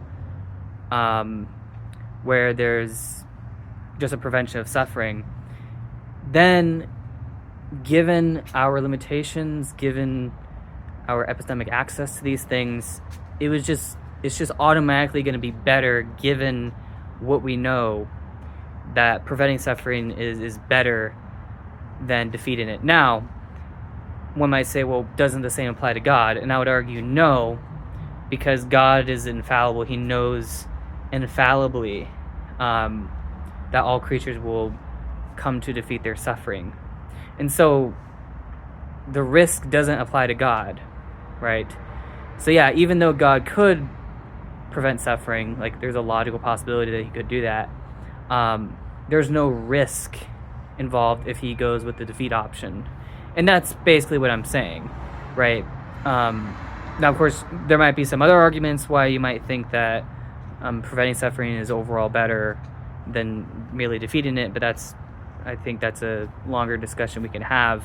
But at least when it comes to the moral gambling objection, what I'm pointing out, the core of that is really getting at the issue is that even if it is the case that a creature could fulfill their obligation, it's the way that they fulfill it, where if they fulfill it in such a way where there are more risk involved, then that's where the moral gambling comes in, right? So I hope that makes sense, right? Because that's just the nature of gambling in general. Like, the more risk, the more you're risking, the more you're being a gambler. In a similar way, moral gambling works in the exact same context. So while you are correct in that, we should, we're not always going to be able to prevent moral gambling in every situation. In some sense, what I'm really saying is that we need to minimize our moral gambling, and the father is just simply not doing that, right? And I agree with your example. Like, every time I get into a car and driving people, I'm moral gambling, but I mean, that's just the nature of being a fallible human being, right? So I hope that makes sense at least with that point. So the last question is, does that concern me?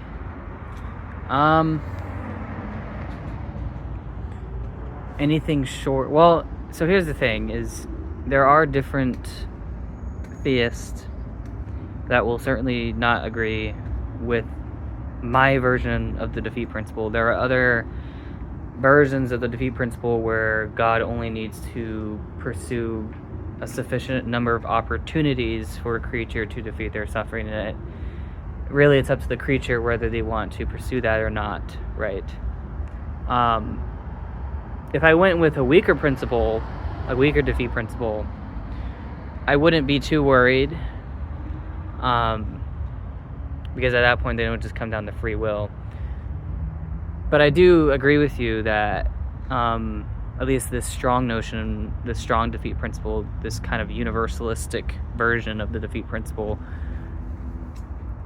does worry me, in the sense that if we went into the eschaton and we discovered that, like, let's just we found out that it is the case, that there will be creatures that were not reconciled. Like, for example, if we learned that that God didn't resurrect animals, because there are certain theists that will hold that view, I think we would rightfully be concerned.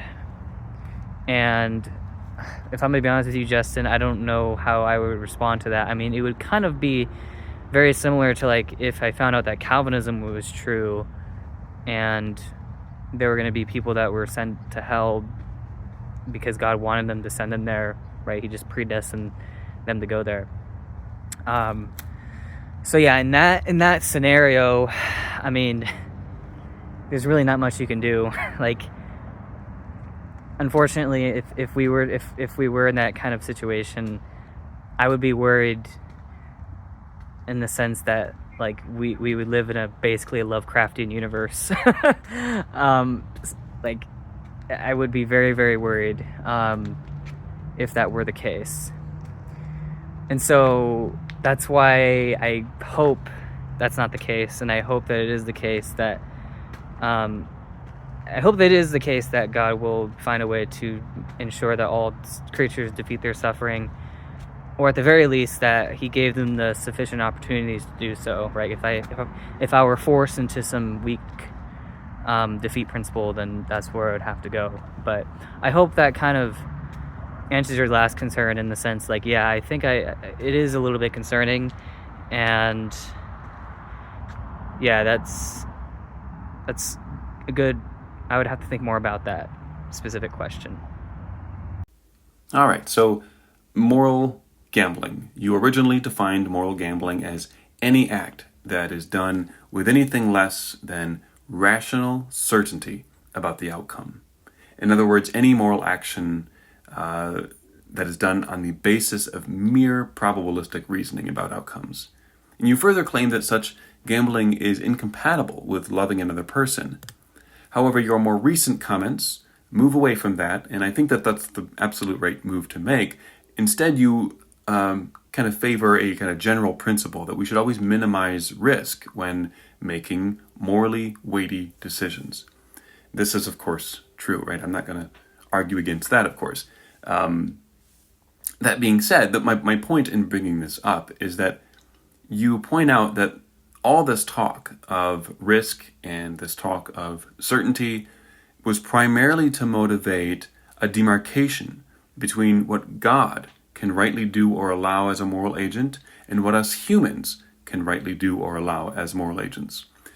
With the clear suggestion being that only God can do an otherwise seriously immoral action and then defeat it, rendering it morally permissible through the victims consenting retrospectively to their suffering.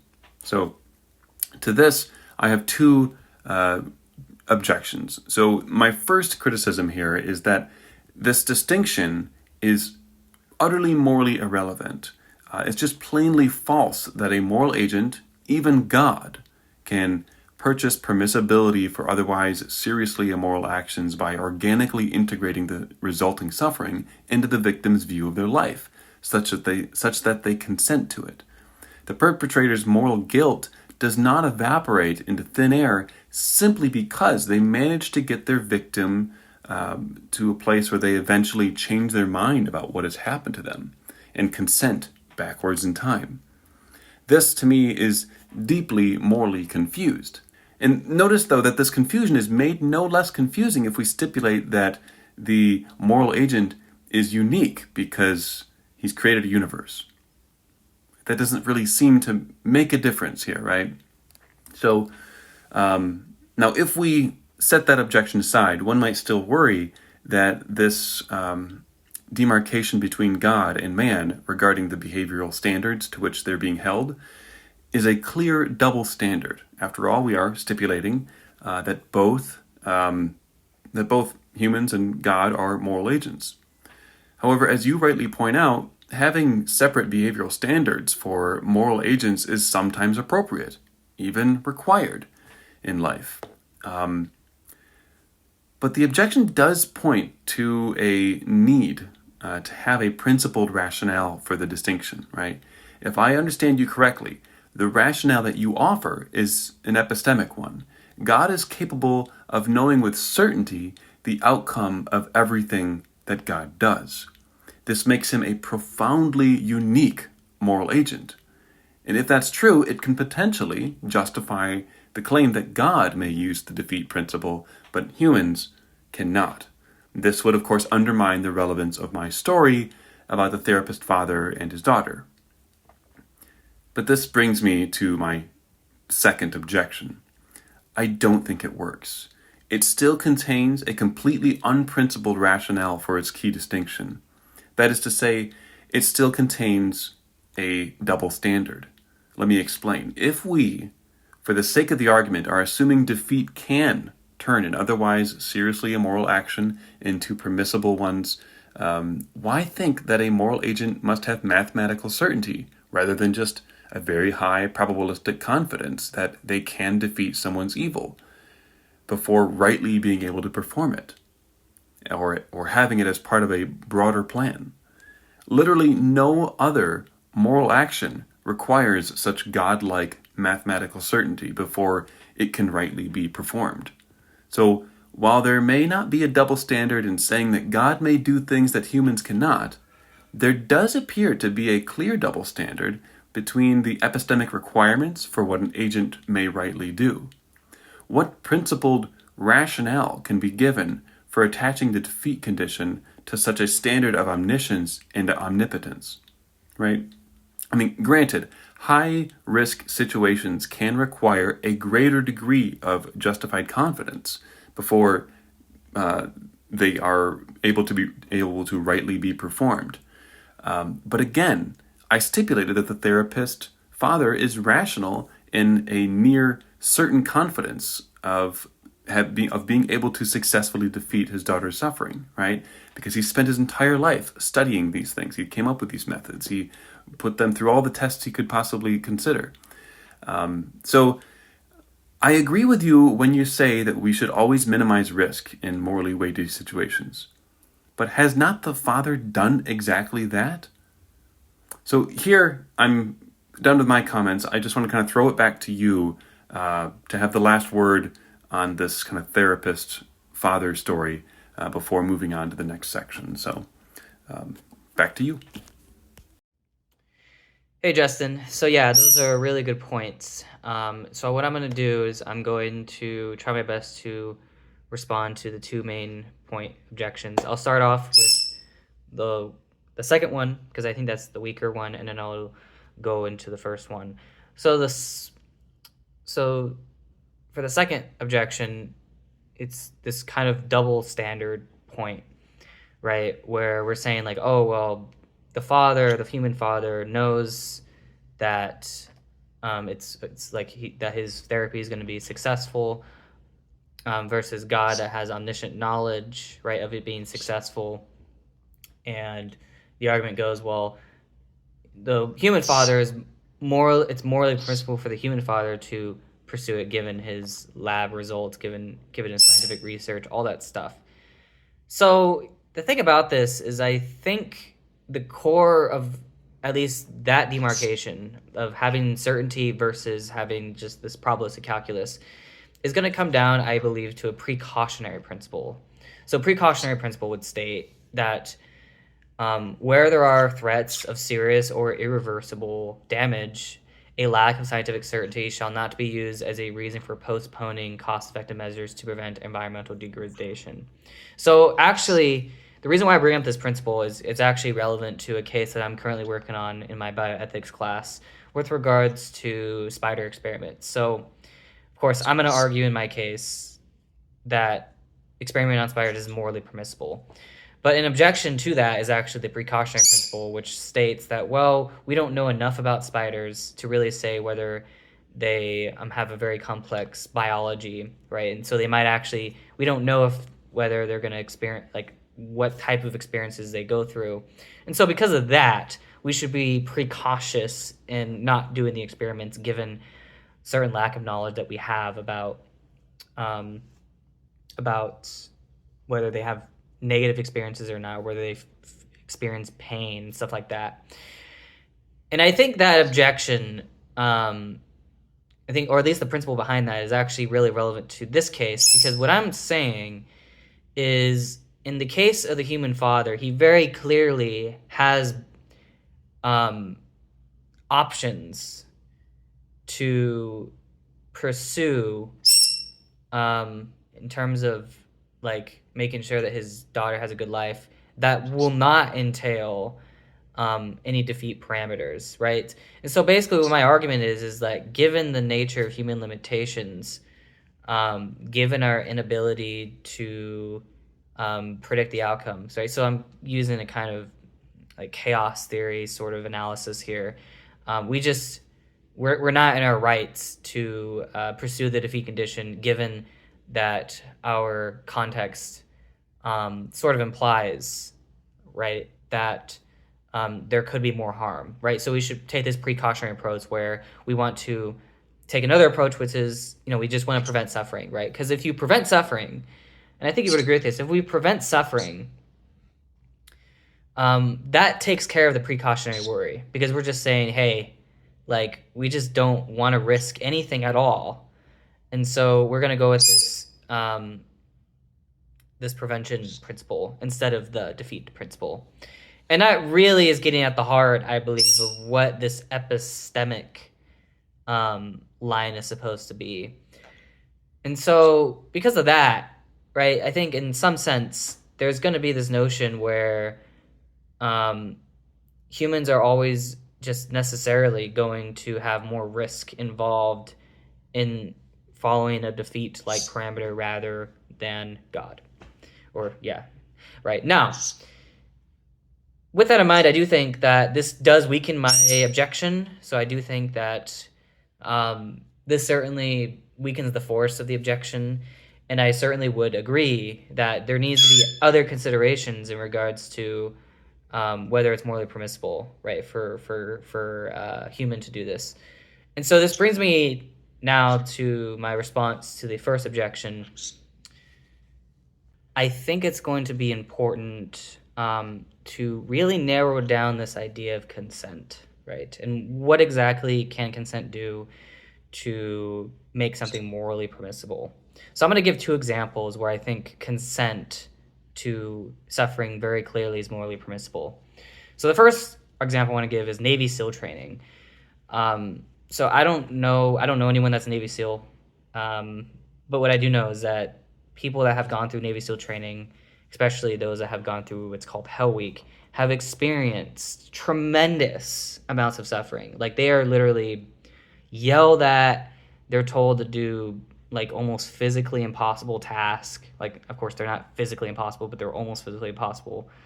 And the amount of like suffering and the lack of sleep, all that stuff that they go through in their training is just very, very intense, right? In fact, it's so intense that some people, there's been a few reports of people getting injured during those trainings, right? But obviously, no one really thinks that Navy SEAL training is morally wrong, right? Now, why is that? Well, the reason why we don't see it as morally wrong is because of consent. Because the people that sign up for it very clearly consent to it. And, in those situations, people can always, and at least in that context, they can always get out, right? Right. If it's too tough for them, they can always just leave and not experience that anymore. Another example, let's say, well, actually, let's not say I've personally experienced this. So, there are certain restaurants, I'm not going to name it, but there's a chicken place near where I live. It's like 10 minutes from my house. And one of the menu items is actually what's called the Carolina Reaper.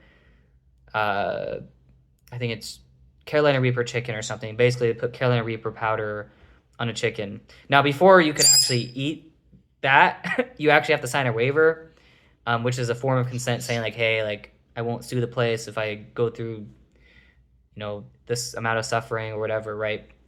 And so I sign it and I eat it, right? Now, of course, very intense. I've done it once, and I can tell you it was very painful experience, but I consented to it. And obviously, the establishment that gave me that item is not morally held accountable for my experience, right? For my negative experience that I went through, for the suffering that I went through. So obviously, consent plays a huge role in the degree of sufferings that are morally permissible. And so I want to kind of propose a kind of idea that might be controversial, but I think it makes sense, at least within the framework that I'm using. So I think there can actually be different levels of consent, right? So consent can vary in scope and depth, from specific consent to informed consent, right? So like when you do a military training, you have to give consent, right? Which is going to involve a lot of suffering. When you eat extremely spicy foods, you're going to have to give consent. If I am a blood donor, I have to give consent that, there might be a painful process. Of course, most of the time it's not. Or in certain situations, like especially for, I think it's organ donors, they also have to give some level of consent, right? So obviously, I think consent does play an extremely important role in making suffering morally permissible, okay? And obviously, the level of the consent on my framework is going to be directly proportional or directly related to the scope of that suffering that someone is going to experience. So explicit consent for specific activities justifies the suffering involved in that activity, right? Now, here's where it gets interesting. So I believe when it comes to the feet, I think that actually involves what I would term an existential level of consent. So existential consent implies a broader acceptance of suffering as a part of a larger existential or divine plan. And so I've worked with some formal definitions of what existential consent might look like, but here's just one proposal, right? Existential consent, a profound, intrinsic form of agreement that transcends temporal and situational boundaries, wherein an individual essence or soul is understood to implicitly consent to the entirety of their existential journey, including inherited challenges and suffering.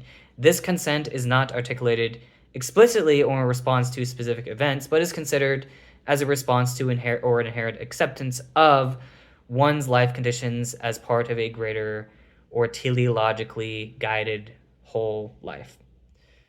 Now, what does that mean in regards to what we're talking about? Well, what I would argue is that only God can actually be permitted to, I guess, present the contract of this kind of consent to a creature. And the reason why is because God is the only being that is responsible for the existence of creatures, right? The Father in the story, like the story that you presented earlier that we've been discussing, doesn't have that authority, right? So he cannot give this existential level of consent, right? And so he's not going to be it's not going to be morally permissible for a human father to give his daughter, for him to employ the defeat condition given the existential level of consent. Now, of course, maybe you think this is problematic. Maybe you think, well, what does it mean by existential consent? Like, because it is a timeless notion. Like, wouldn't this imply, Kyle, that it has to be made before? And certainly there are theodicies that do that. So I know, for example, like Joshua Rasmussen has discussed this before, where certain near-death experiences are people where they actually come to actually see the very contract that they signed prior to them coming into existence. Now, of course, I would be sort of skeptical of that kind of story, even as a theist, but that kind of theodicy can allow for moral permissibility in the context of someone's suffering, just given the level of consent that was involved in that. And so, going back to the demarcation, I actually think while initially I do think that your points have weakened in my case because I've basically just reduced moral gambling to the precautionary principle, I actually think that we can make a stronger demarcation, a demarcation between existential consent versus ordinary consent. And that for God, he is the only being that can give you a contract, so to speak, for you to sign, existential consent, rather than ordinary consent. And so that's basically what I think is relevant. So I do think ultimately at the end of the day, the level of consent is going to be directly proportional to the level of morally permissible suffering that someone can go through.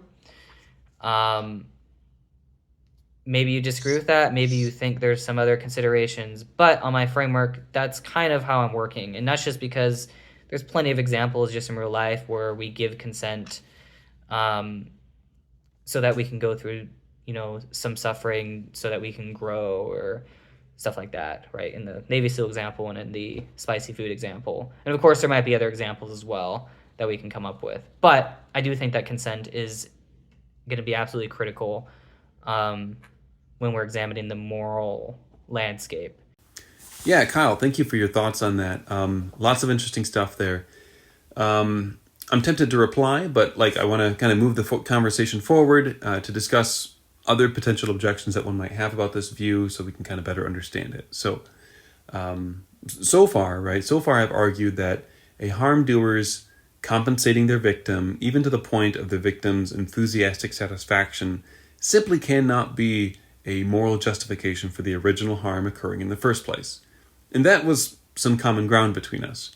But I went further, right? I argued that even if moral agents, and here I'm including omnipotent and omniscient ones, even if moral agents can manage to get a victim to consent after the fact to their suffering by allowing or assisting them in organically integrating the suffering into the value of their life on the whole, that also simply cannot purchase moral justification. So this is, of course, what we're referring to as defeat, and on this we still disagree. So moving forward, I want to first point out that for the sake of the argument, for the sake of this whole conversation so far, I have treated compensation and defeat separately, as if there were some deep, meaningful difference between the two, when in fact this is just not at all obvious to me. At least when I am using these words, at least as I understand them, and of course I may be misunderstanding the way in which you're using these words.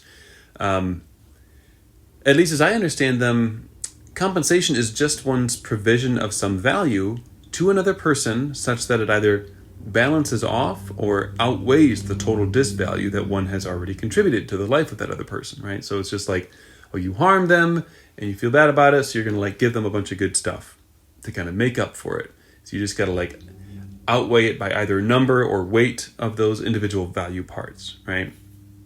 And obviously this is purely additive, right? So that's the kind of relation that would be working on that, on what I've so far used compensation as, or to refer to.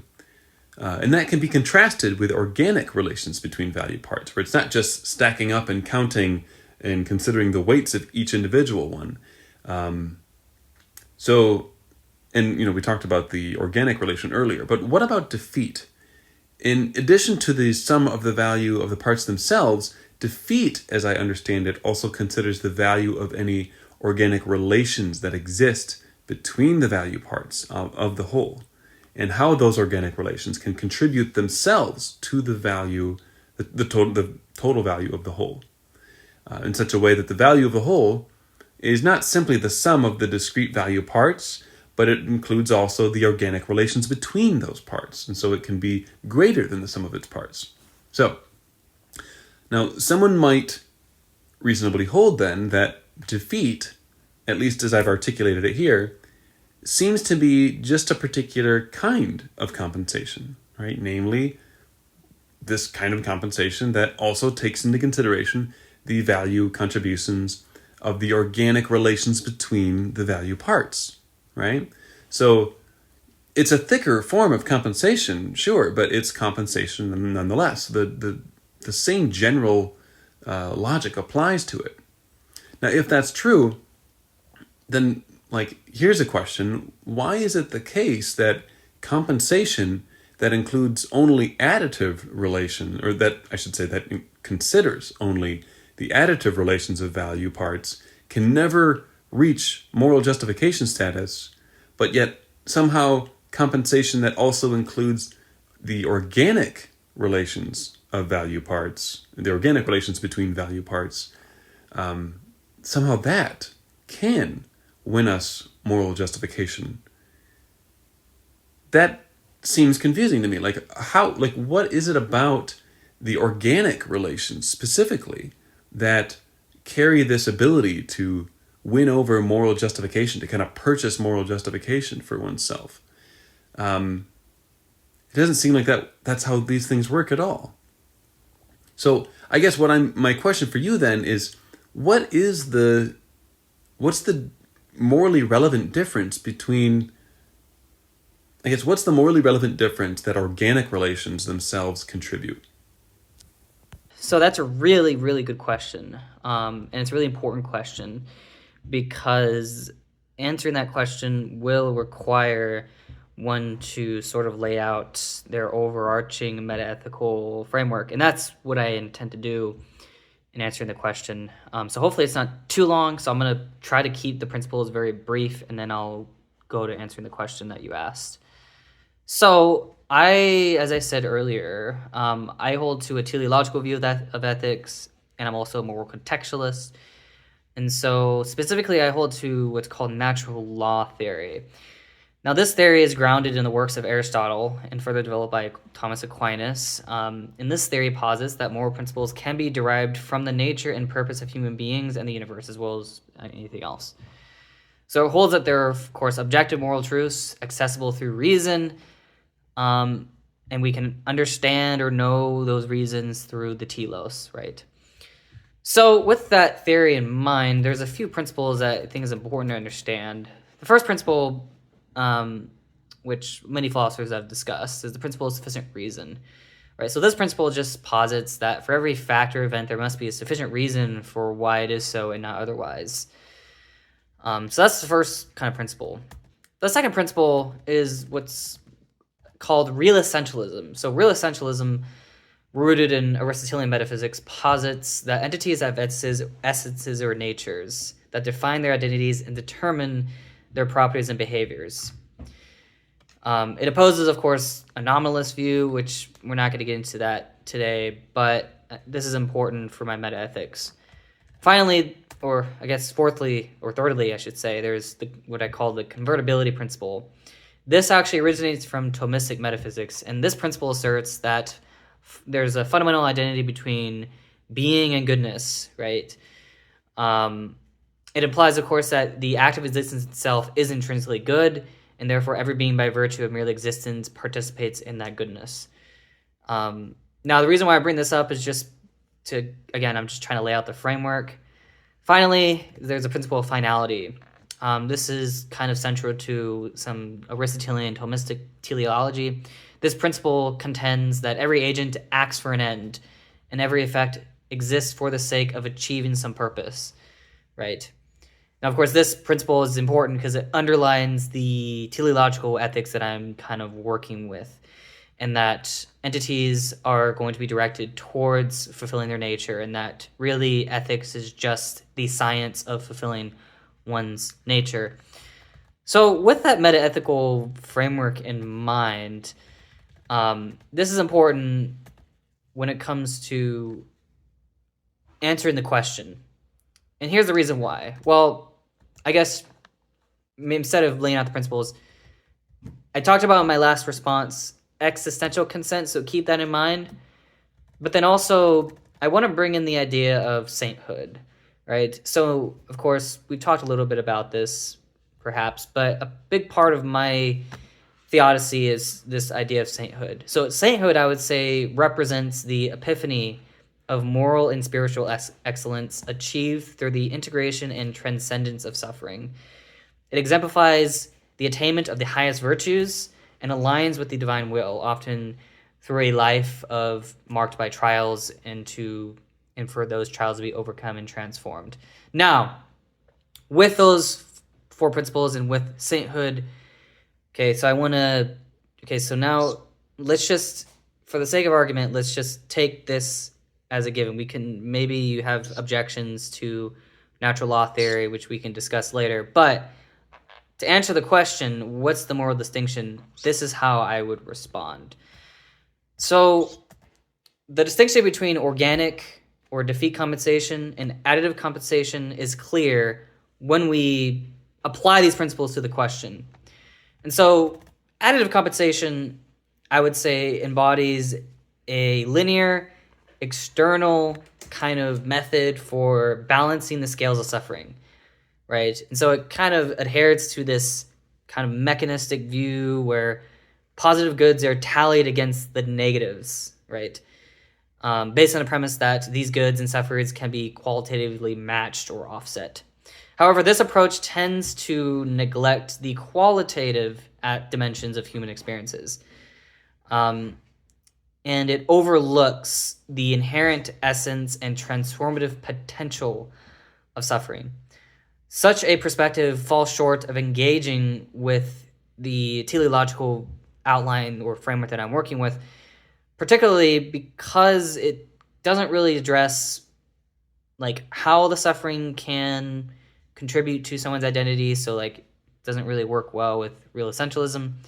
And there's really no teleological, like, okay, you're just giving someone compensation, but there's no real teleological end to that. You're just kind of like putting it in there and there's nothing else. But in stark contrast, I would argue, organic defeat compensation is predicated on a deep acknowledgement of suffering as an essential component of an individual's narrative and development of self-realization. Defeat compensation, or the understanding of this, transcends a mere neutralization of suffering with external remedies, but rather it also, so I would say that so I'll get more into this in a minute, but I think the important thing to recognize here is that when we have this defeat condition, where adversaries or where creatures are transformed, or the experiences that they go through allow them to transform those negative experiences into a greater collective good that enriches the individual's moral and existential journey in ways, I would argue, that additive compensation just simply cannot achieve. So why is that? Well, let me try to break it up a little bit now.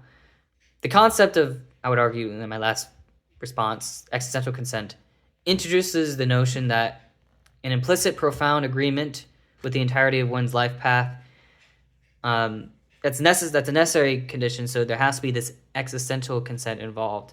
But this existential consent also sort of entails an acceptance that underlines the teleological embrace of suffering, right? So in this sense, then, we view suffering not as a mere inconvenience, but rather as something that is purposeful or strides towards self-actualization and the embodiment of virtues. And this is where the narrative of sainthood comes in, because sainthood vividly encapsulates this idea, where the endurance and transcendence of suffering by saints are seen as the pinnacle of the highest manifestation of virtues. Saints' lives, I would argue, illustrates how existential consent and the organic integration of suffering are pivotal to achieving a state of profound moral and spiritual significance. And it reaches that point beyond what mere additive compensation can do, right? So when we have this idea and we also apply it, or we, I guess, add in the principle of sufficient reason, as well as natural law theory more generally, this, I guess, framework, this meta-ethical framework, kind of asserts that everything has a purpose, that everything, in a sense, has a kind of telos, right? Including suffering. And so through the lens of these principles, the organic model compensation acknowledges that meaningfully integrated suffering contributes to achieving one's natural ends and realizing the highest virtues. And so to answer your question, the transformative and teleological integration of suffering that organic relations afford, which is absent in additive relations, marks the morally relevant distinction. Organic compensation, bolstered by existential consent and the paradigm of sainthood, doesn't merely aim to balance out suffering with superficial goods. Instead, it reinterprets suffering as a crucial, necessary facet of the narrative towards achieving the highest manifestation of virtues, which then fulfills one's telos. Right? So this framework offers a holistic, meaningfully, and philosophically grounded approach to kind of explaining why suffering exists in the way it does. Right? So this model, by ensuring this distinction, allows a way to explain what's the distinction. So the moral distinction is this. Additive compensation doesn't have any transformative power,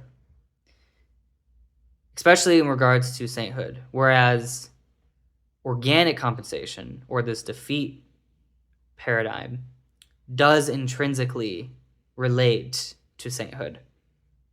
And then, of course, just bringing in my metaethical framework, bringing in the notion that God he's the only being that can sort of give us this, right? Given a stance in relation to other creatures. Because of that, I think that's the morally relevant difference. Now, perhaps there's other questions you might have in regards to this, and I apologize if you have any additional concerns, or maybe you have an objection to natural law theory more generally. We can discuss that, certainly. But I do think my moral framework my metaethical framework that I'm working with can draw that distinction, because in this instance, defeat has a transformative element that additive relations just don't.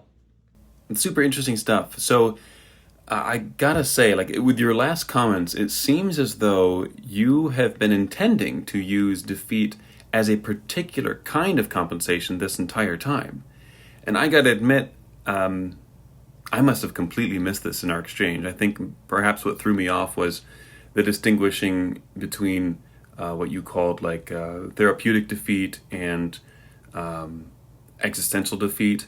I took those as being kind of mapping onto defeat and compensation respectively. And so I was assuming that you were treating those as distinct things, and I was, playing along, but then wanting to make the point I made in my recent video that I think that one is just a particular type of the other. But anyways, I think that we're kind of on the same page now, and I think that that's what matters. So as I understand your view now, not only is defeat a particular kind of compensation, but it's a particularly special kind of compensation. So special that it is capable of moral justification for an otherwise seriously immoral action.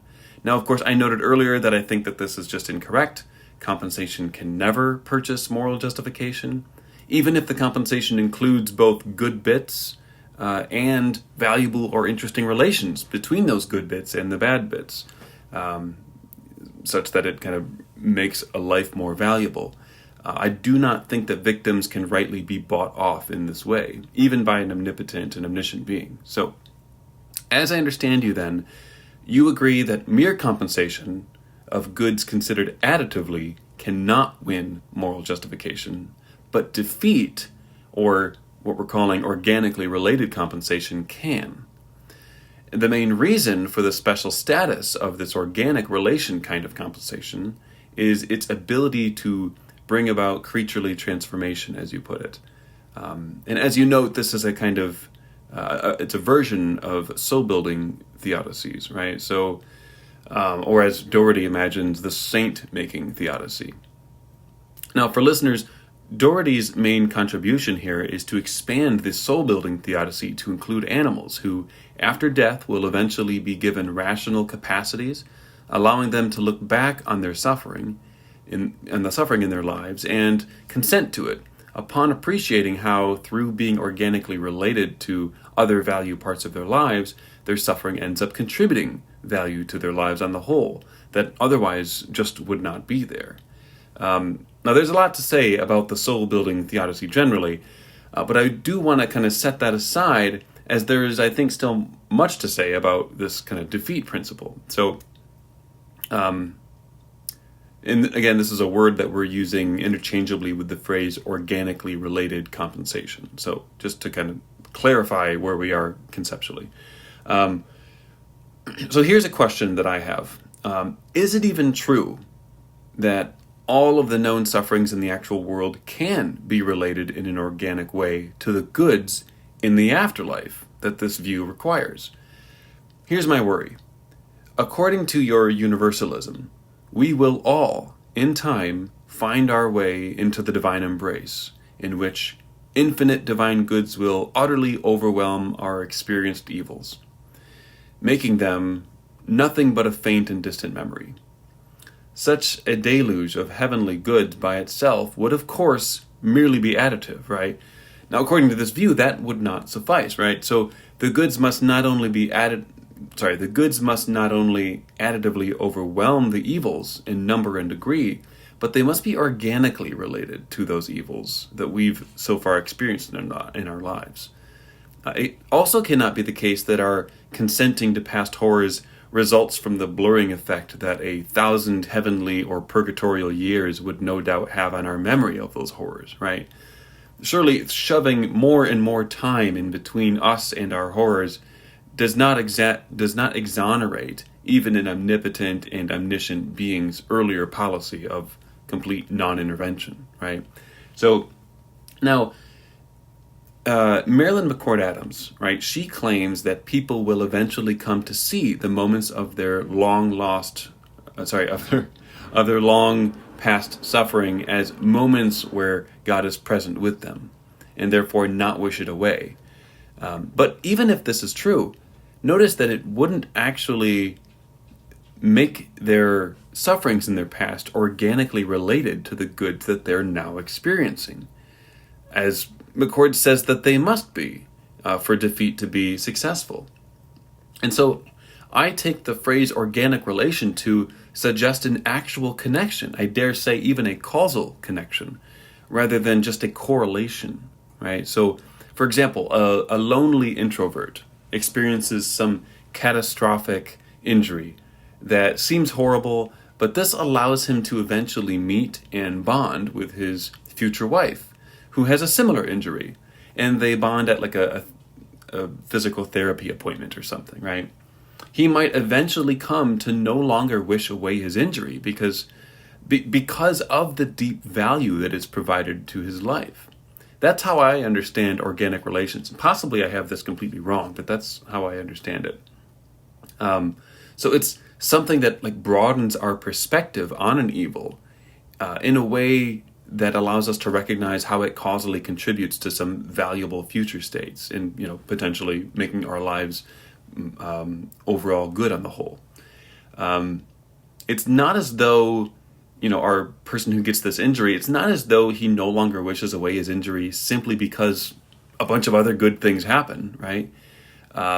That's not the reason he no longer wishes it away. Rather, he no longer wishes it away because that injury specifically plays a very important and meaningful role in his life narrative, and it brought something of immense value into his life. So that specificity matters, and the kind of way in which it causally interacts with one's future states matters. So at first pass then, it looks as though the evil needs to play a specific contributory role required for the good to occur, for it to be recognized as relating organically to the good that results.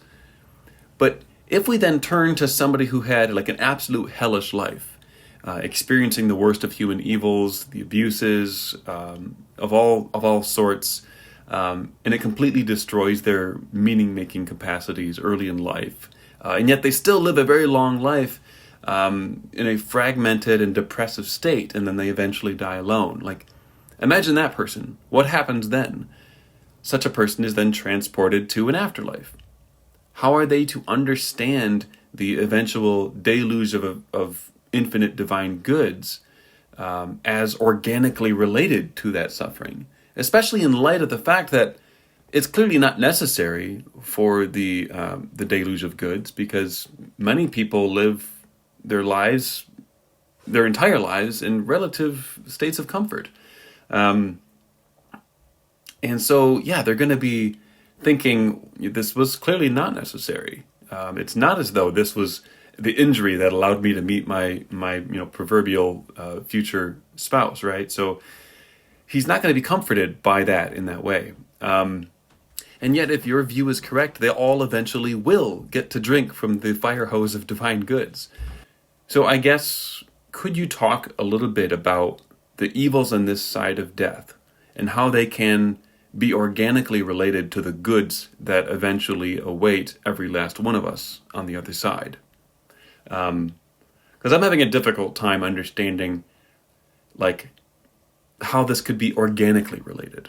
Hey, Justin. So I've been thinking about this question for the past few days, and I'm going to be honest with you. It is a difficult question to answer. And the reason why I think it's a difficult question to answer is because we just don't know what the afterlife is. We don't know all the possible goods that await us, right? Even goods that we can't even conceive of. And so for that reason, even like it's going to be hard for us to even conceptualize how organic defeat would happen.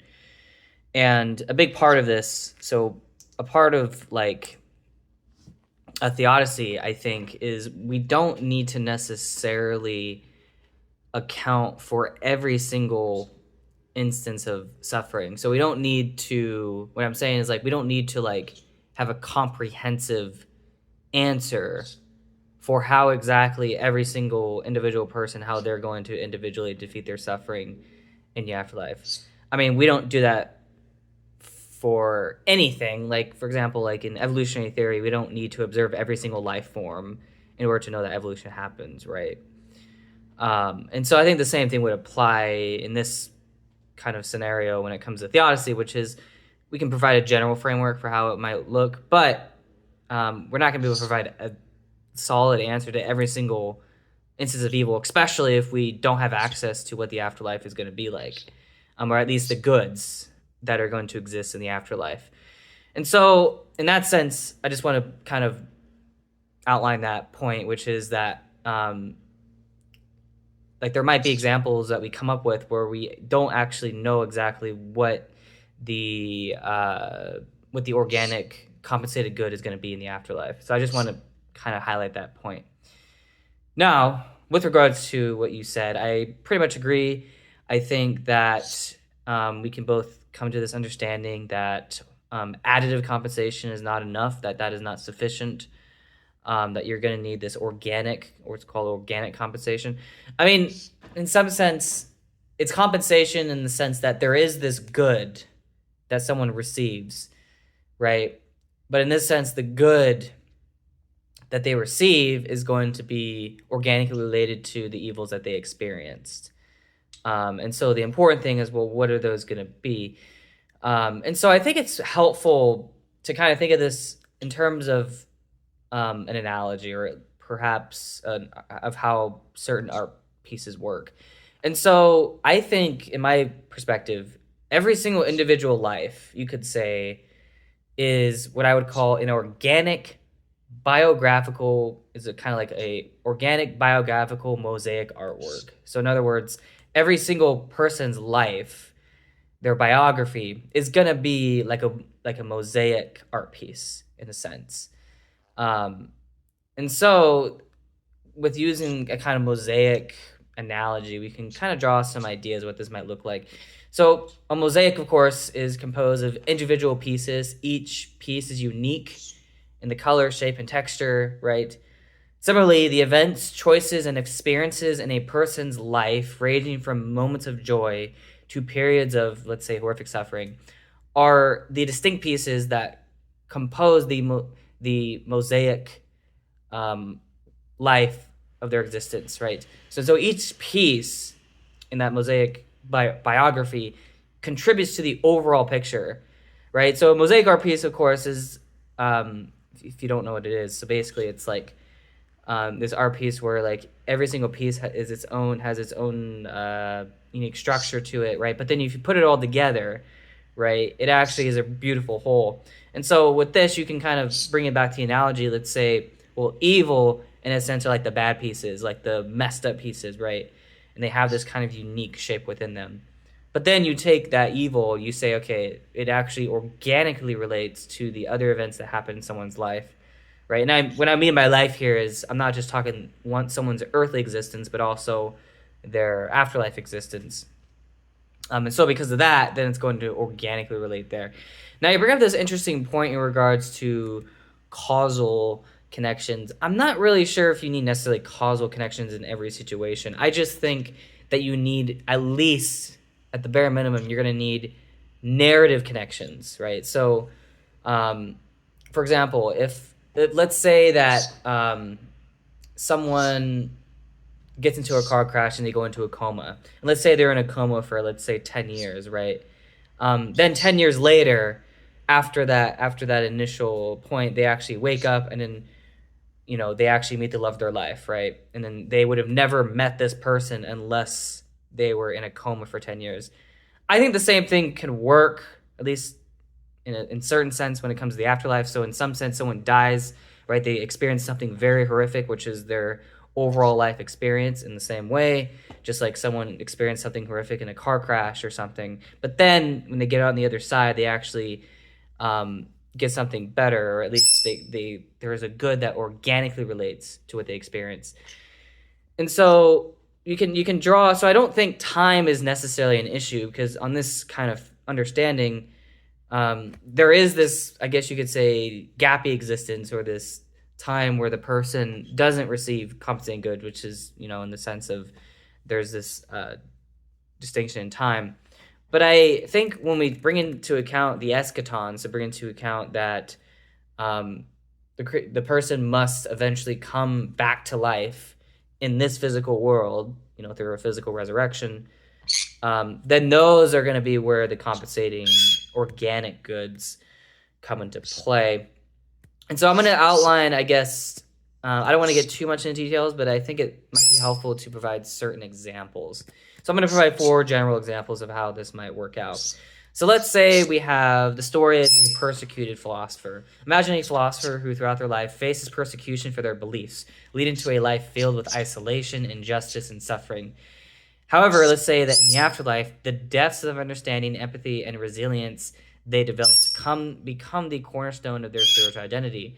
Their earthly trials enable them to engage in profound dialogues with greater minds and souls from across ages in the afterlife, right? So in this sense, we have a philosopher who was very highly persecuted, but then through that persecutions, they come to become more humble. They come to appreciate at least other philosophers that they can interact with.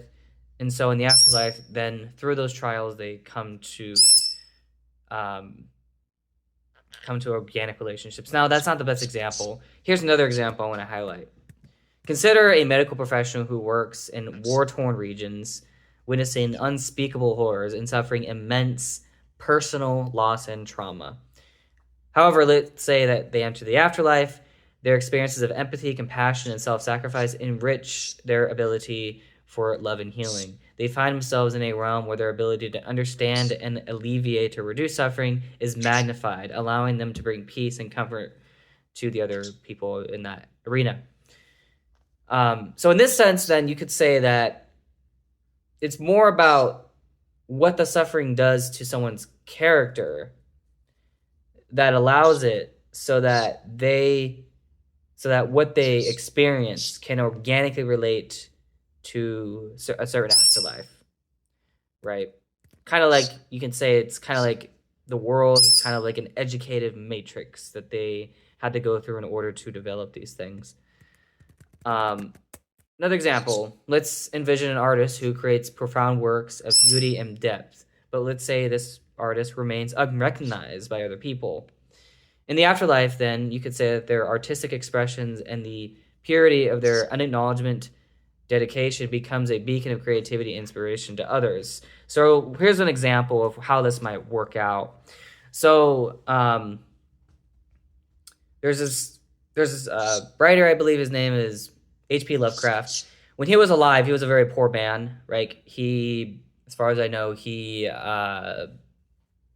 was not very rich, but his works were actually recognized after he died, right? So he wasn't actually alive to see how his works played out. But now he created a whole genre of art. In the sense, it's horrific. It's cosmic horror, right? I mean, if you look up Lovecraftian horror, but it inspired a lot of stories in regards to that. Not to say that necessarily a good thing that because if you read Stephen King, for example, you'll find people get scared. But in some sense, you could say that if you ever watch a horrific movie, there's some weird sense in which, why do we keep on watching horrific movies? Well, it's because it brings entertainment. It allows us to, we purposefully, when we watch horrific movies, we purposely want to have fear, and want to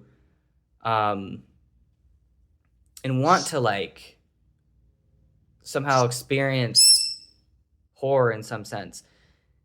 We purposely do that when we read these stories, or when we go to the movies and watch this.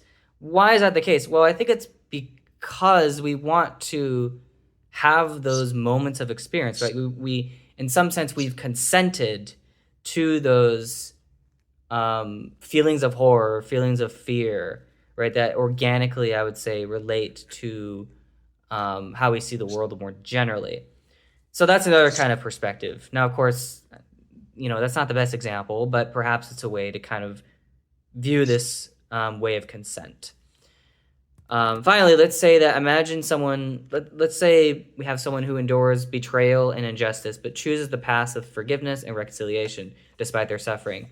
In the afterlife, their capacity for forgiveness and understanding becomes a transformative force, helping to reconcile other people, right, to forgive others. Now, of course, these are all hypothetical examples. I certainly don't think that it's going to work in every situation, but I do think more generally that this is a way we can understand it. And there's more I could say. So I could even speak about your example about a hellish life, right? But I do think we can have some grasp of what those organic goods are going to be in the afterlife. And I don't think it necessarily has to be a causal thing, because I do think that there does have to be, or at least there can be, instances where there's a gap in time, a large gap in time, like in the example that I gave regarding someone, waking up from a coma. But I do think that perhaps in some sense, we kind of have to take not a skeptical theist route, but just point out how there might be certain goods that we just cannot conceive of, given our limited knowledge, that would organically relate to the evils that we experience. And I just have to say that perhaps we just don't know what those organic goods are, right, given our limited context. Now, again, I'm not trying to be a skeptical theist here. I think that I certainly don't want to take the skeptical theist route, but I do think that if we take this more general idea that we don't need necessarily a comprehensive account of every single evil that has ever occurred in the history of the world, right? We don't need to know every single organic good, how every single organic good relates to each individual. We don't need that for the theodicy to work. We just need a general framework, I would say, for understanding how those organic relations can relate to the evils that we experience. And so hopefully that kind of answers your question, and hopefully the examples I gave kind of outline how that might play out. But yeah, that's why it took me a while to kind of respond to this question. I was trying to think of examples, but I realized, oh, well, maybe there's some sense in which there's ignorance on our part, right? Again, I don't want to take a skeptical theist route, but I just want to highlight that I don't think we need a comprehensive account of every single evil in the history of the world, right? We don't apply that standard to really anything. And so I hope that kind of outlines at least my epistemic, hopefully that answers any epistemic worries you might have in regards to my approach, but I hope that helps. All right, so to review, you say that mere additive compensation will not by itself exonerate God. Rather, what must be the case is that the bad bits of one's life must be organically related to the compensatory good bits. I've argued that the relation must also be a connecting one, rather than one of mere correlation or association. I further suggested that it may even require a specifically causal connection. And on this causal point, you've expressed some skepticism, but it seems to me that your countering story here about the individual who meets his wife only because he was in a coma for 10 years supports rather than undermines my suggestion. The reason is because the specific nature of the accident causally contributes to him being in the right place at the right time to meet a particular individual. It forces him into a particular set of circumstances and opens an otherwise unrealized opportunity for him. I'm not arguing that there's some kind of a problem with gappy existence here. Rather, it is that, at least in the story that I told and in the story that you told, the causal web is clearly essential. Now, with regard to my latest challenge, right, this was not a request that you explain how every, individual instance of suffering can be organically related to infinite divine goods in the afterlife. Rather, it was simply a prompt for you to show how at least some well-known categories of evils in the actual world can be so organically related. For example, of the kind of category of evil we might want to focus on, think of Marilyn McCord Adams and what she calls horrendous evils. These are the kinds of evils that destroy our meaning-making capacities and confront us with a prima facie reason to believe that our lives are no longer worth living. Examples are, you can think of a father who accidentally crushes his toddler under the car while backing out of the driveway, or a mother who, after racing to a scene of an accident to make sure her child is okay, finds her daughter's severed head sitting nearby. Think of the Holocaust and all the horrible ordeals that occurred there. Think of torture, dismemberment, sexual slavery. Now, in response to my prompt, you posit what you see as plausible scenarios that illustrate how there could be organic relations between the kinds of evils that we experience in this life and the infinite divine goods experienced in the afterlife that we are, according to this Theodicy, supposed to be experiencing in the afterlife. Now, for the sake of time, I'm going to skip the first example, which you admit is not the most promising. So that brings us to your example of the medical professional who works in a war-torn region and grows in their empathy, compassion, and self-sacrifice. This allows them to, after death, be helpful and comforting to others in the afterlife. The second example you gave is of a starving artist whose development of their expressive craft goes unnoticed, but then they can be most fully realized in the afterlife. The third example is of a person who endures betrayal and injustice, but they instead choose to press on by developing their capacity for forgiveness, grace, and kindness. And then in the afterlife, this kind soul brings their transformative skill set to others. These examples, I think, provide interesting scenarios wherein premortem trials spur the development of moral and artistic character traits, which end up aiding others in the afterlife. which, if I understand you correctly, will also have plenty of suffering to go around, apparently. Now, with these examples, I got to admit, I'm pretty unmoved. For starters, none of them illustrate how the sufferings could be organically related to the infinite divine goods that will compensate us by additively overwhelming our evils, making our lives good on the whole. This is especially true in light of the fact that, in your view, these infinite divine goods will come to all persons, irrespective of how comfortable or how horrendous their earthly lives were. Secondly, even if we were to grant that some of these stories do show that some sufferings could be organically related to some afterlife goods, they would definitely not demonstrate an organic relation for anything like, say, horrendous evils.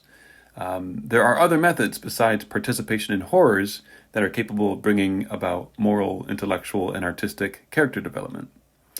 And this issue is especially important, I think, if we are not only interested in preserving God's moral goodness, but we also wish to preserve his perfect love for us, which must entail a serious concern for our well-being.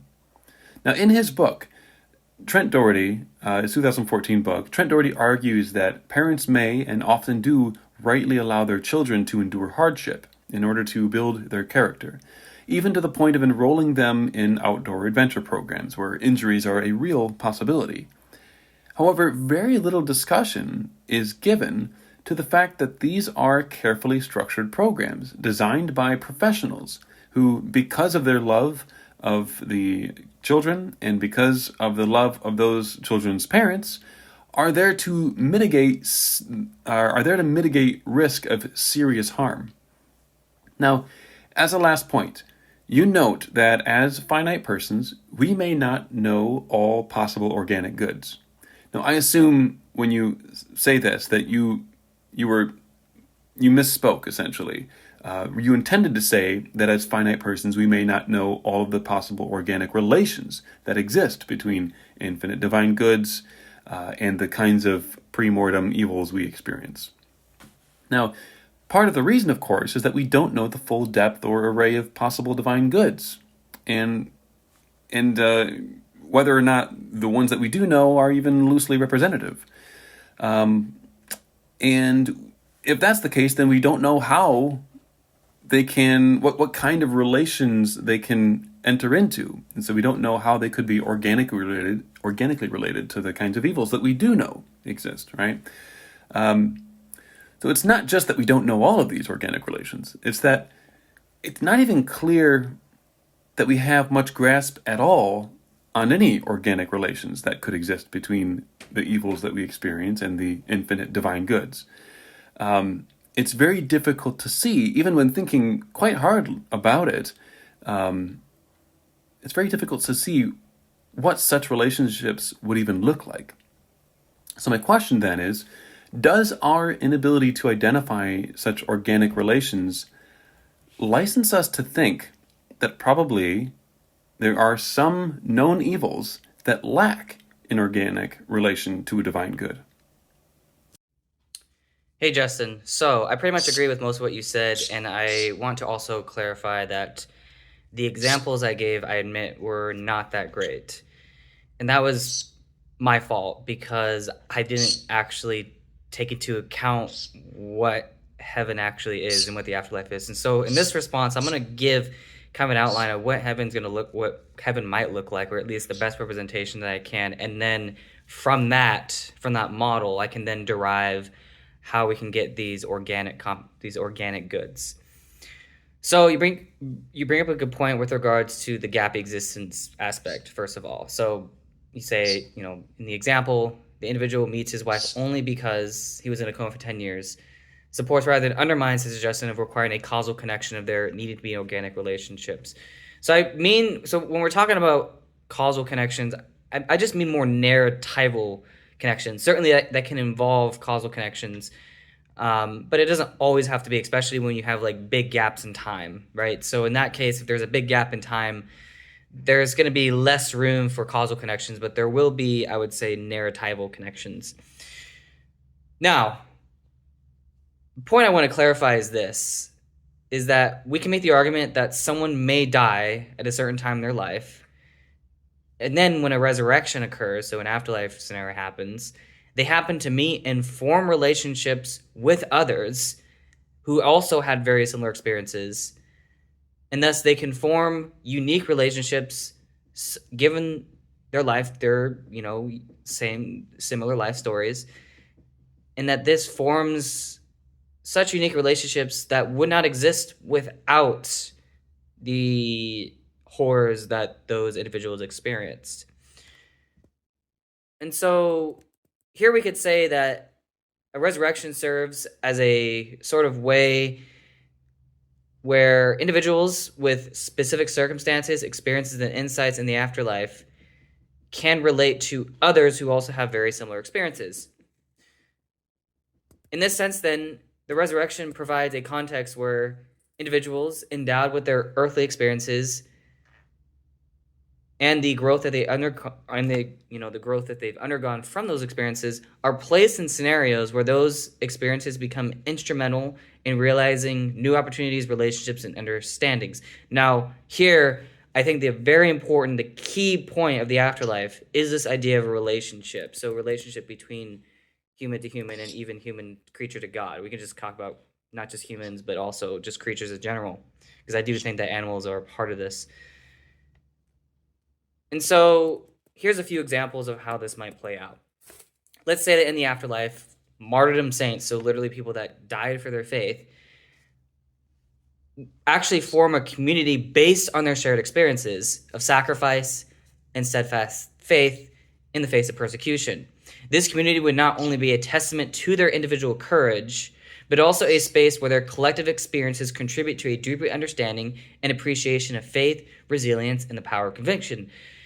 So here we could say that because of the similar experiences that people have, they're able to form unique relationships such that those unique relationships would not exist without them going through trials. And this could be, we can perhaps use an example. So let's say we have someone named Bob that forms relationships, let's say, with firefighters, and they have to, go out and put out fires, right? And sometimes some bad things happen along the way. But from those experiences, they actually form unique relationships that would not exist without those shared experiences. And so even in the real world, we can see this play out. We can see how when people experience suffering, it actually allows them to form meaningful relationships with others. And so I want to kind of pause there because I have more to say about the relationship part, especially in regards to your last question. But you bring up a good point in regards to horrific evils, and that it's very hard to say whether this organic relationship can apply there. And you bring up a good point that horrific evils are not justified, at least in a human context, especially because in the parent and kid analogy with the parent bringing the kid to a sports thing or whatever, those sports programs are very structured and designed to mitigate harm. And so here I think we can actually have a shared agreement in that I do think at least Trent Dougherty's saint-making theodicy is kind of, let's just say, it's uncertain whether the horrific sufferings actually do contribute to sainthood directly. And this is something I think Marilyn McCord Adams would agree with, and John Schneider would also agree with as well. And so here I want to bring in my own kind of take on this. I think that the disconnect, so to speak, is that when it comes to at least horrific sufferings, there can be a way in which you can have, I would say, valuable insights from those experiences, and that those are sort of the reasons that God allows for why the horrific sufferings occur. But of course, I think I would think you would agree with me, those reasons might not be outweighy. So I'm going to propose, here's a proposal, okay? And then because I think your last question is actually the most important question. I think when it comes to horrific suffering in particular, there are instances where we can, let's use an example. Consider someone that has survived a natural disaster, war, or personal tragedy. Their survival may come to a profound understanding of the fragility of life, the arbitrary nature of misfortune, and the strength that can emerge in the face of seemingly insurmountable adversity. These truths aren't just intellectual acknowledgments, but are felt and lived experiences. Now, what do I mean by this? Well, I'm talking about, I think that suffering, horrific suffering in particular, has a truth-telling aspect to it, and that people going through those truth-telling experiences is itself valuable. But of course, I would think you would agree with me, it's not an outweighty value. And so a crucial aspect of these alethic truths are that they are not fully accessible through propositional knowledge. For example, if we read Viktor Frankl's A Man's Search for Meaning, this can offer and provide profound insights, I would say, into the human capacity for finding meaning in suffering, meaning making and suffering. Yet, the existential depth and transformative impact of these alethic truths are most profoundly grasped through lived experiences.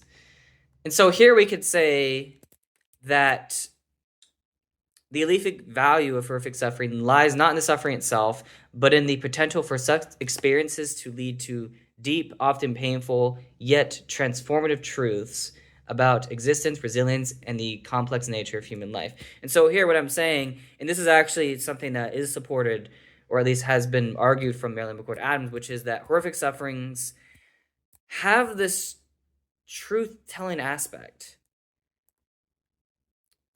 And this truth-telling aspect, we can't really understand unless we go through the suffering ourselves.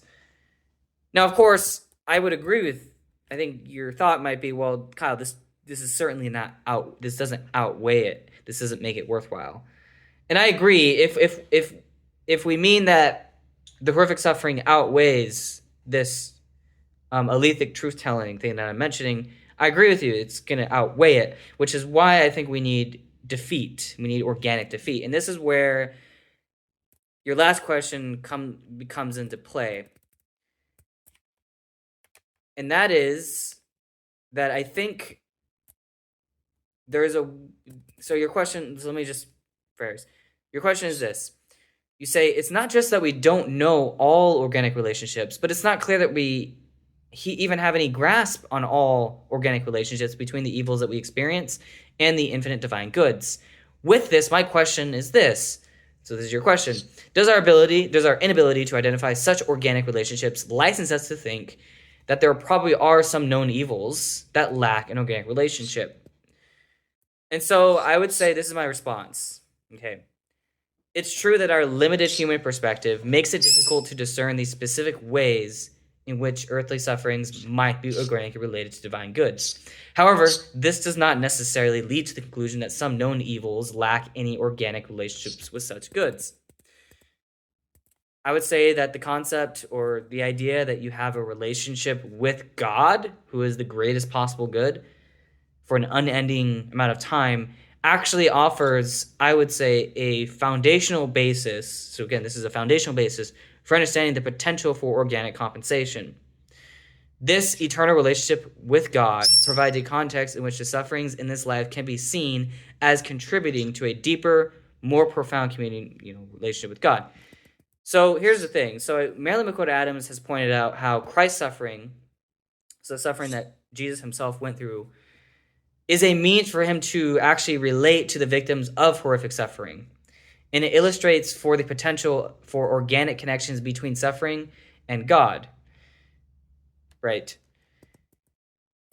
And so the presence of suffering in our lives introduces a type of good in our relationship with God, such that without the suffering, our relationship with God would not be as valuable. So I would say, and this is my final point, I would say that the afterlife is essentially the maximatization of relationships.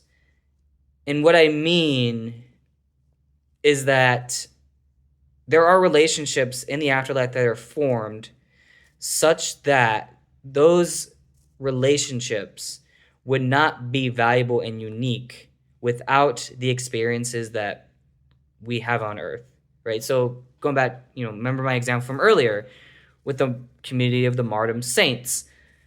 That's an example where people can form unique relationships in the afterlife because of the suffering or because of the shared suffering that they experience on earth. And so, here's the proposal, is that the reconciliation of creatures is a way for the defeat of suffering to occur, right? And so, to conclude, while our current understanding may not fully grasp the specific organic connections between earthly evils and divine goods, I would say that the framework of a relational afterlife, or a relational afterlife of organic compensation rooted in the incarnation and atonement, and the potential for maximized relationships with the divine, provides a narrative for addressing the challenge. This narrative suggests that the relational depth and reconciliation available in the afterlife offers, I would say, sufficient resources for the organic defeat of all known evils, aligning, of course, with, I would say, a teleological view that every aspect of our existence, including suffering, contributes to a greater relational wholeness and communion with God. Now, that's all I have to say. If there's anything else if you have any questions about this, feel free to ask. But I do think that the unique relationships that we are going to form in the afterlife cannot exist without the suffering that we go through here on earth. All right, so according to you, just as a review, for an omnipotent and omniscient being to also be morally perfect, they must not only ensure that the lives of its created creatures who have some suffering in their lives are eventually freely, rationally, and rightly perceived as good on the whole from their own perspective, but that this judgment of theirs must not merely be the result of God's additively bribing them with infinite divine goods. Rather, you think that the infinite divine goods that we will all eventually experience must be organically, not merely additively related to the evils in our past. So, the main point I've been pressing here is that it's very difficult to even imagine how the kinds of evils we know to exist can be so organically related to infinite divine goods. Now, to ease this worry, you first offered various scenarios which purported to show that some evils can occasion moral growth in a person, which can then spill into the afterlife. Now, I don't doubt that some evils can have this sort of moral utility in worlds where there already exist morally immature creatures. Right? That seems obvious. What I do doubt is that an essentially morally perfect being would decide to create specifically morally immature creatures for the sake of their capacity for moral growth in the first place. That seems to me like inventing a problem to solve it. But more to the point, it's not at all clear that the scenarios you gave help to reveal possible organic relations between the pre-mortem evils in our lives and the post-mortem infinite divine goods that you say will compensate them in a way that's organically related to the evils. Your latest response suggests that you might agree with me that they fall short on this particular point.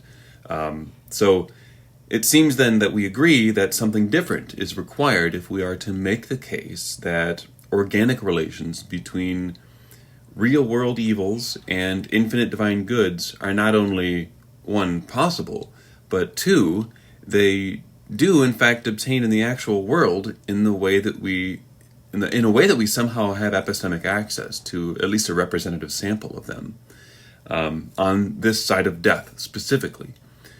This seems, in my view, a very tall order in order to kind of fulfill those conditions.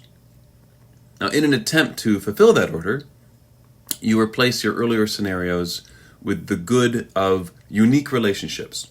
So as I understand this idea, it seems to be that in the pre-mortem phase of our lives, we will experience the various evils that we do, but once we pass into our post-mortem lives, this will allow us to find and bond with others who have experienced similar things, including similar evils. So not only that,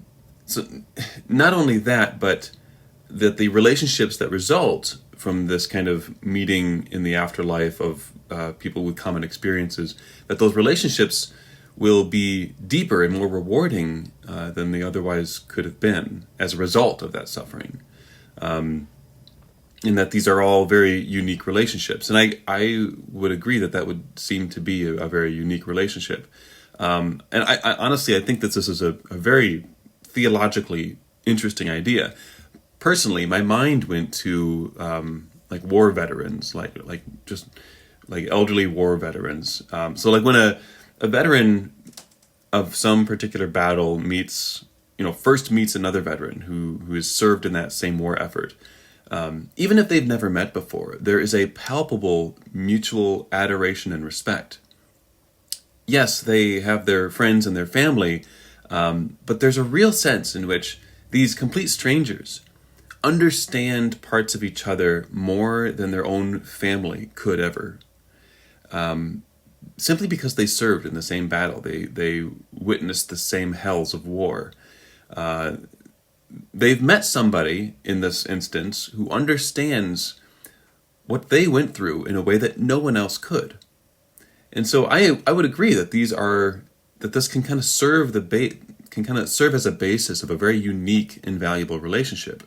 But as to whether or not this has any real implications on whether or not there's organic relations that can be identified between real world evils and infinite divine goods, I don't think it does. So I have 3 general points on this. First, again, I don't find myself any closer to grasping how known evils could be organically related to specifically infinite divine goods. Those goods which your Theodicy says we will all eventually come to enjoy, regardless of how comfortable our premortem lives were. At best, if successful, this latest reply about the relationships may show that some evils can be organically related to some goods in the afterlife. But that is, of course, consistent with not being organically related to specifically infinite divine goods, which is what this challenge was originally pressing. So that's my first worry. I don't think it meets the condition. But secondly, recall that in order for an omnipotent and omniscient being to be considered morally perfect, the being must also ensure that its created creatures, that they can judge their lives as good on the whole, and do so rationally, freely, and rightly, in a kind of consenting to it. With that in mind, consider again our veterans, and the lovely, unique relationship that they may go on to form because of their shared trauma. Certainly, insofar as they find great joy and meaning in their relationship now, they will have some self-interested reason to not wish their friendship away. However, if the uniqueness of their relationship depends on the uniqueness and the value of their relationship depends on the common experience of trauma, having watched their young soldier friends getting their arms and legs blown off or blinded by shrapnel, seeing their friends die horrifically, resulting in broken families with widows and fatherless children, or seeing them suffer from crippling PTSD that results in continued experienced horrors, impulse control issues, generational cycles of abuse, domestic and substance. If wishing away the good of their friendship also entails wishing away the horrendous, disastrous wake of the evils that were organically connected to it and allowed it to be so valuable in the first place, things start to look quite different. Again, obviously self-interest may favor the relationship continuing, but morality is a stubborn thing and carries the weight of authority. Could they rightly not wish it away?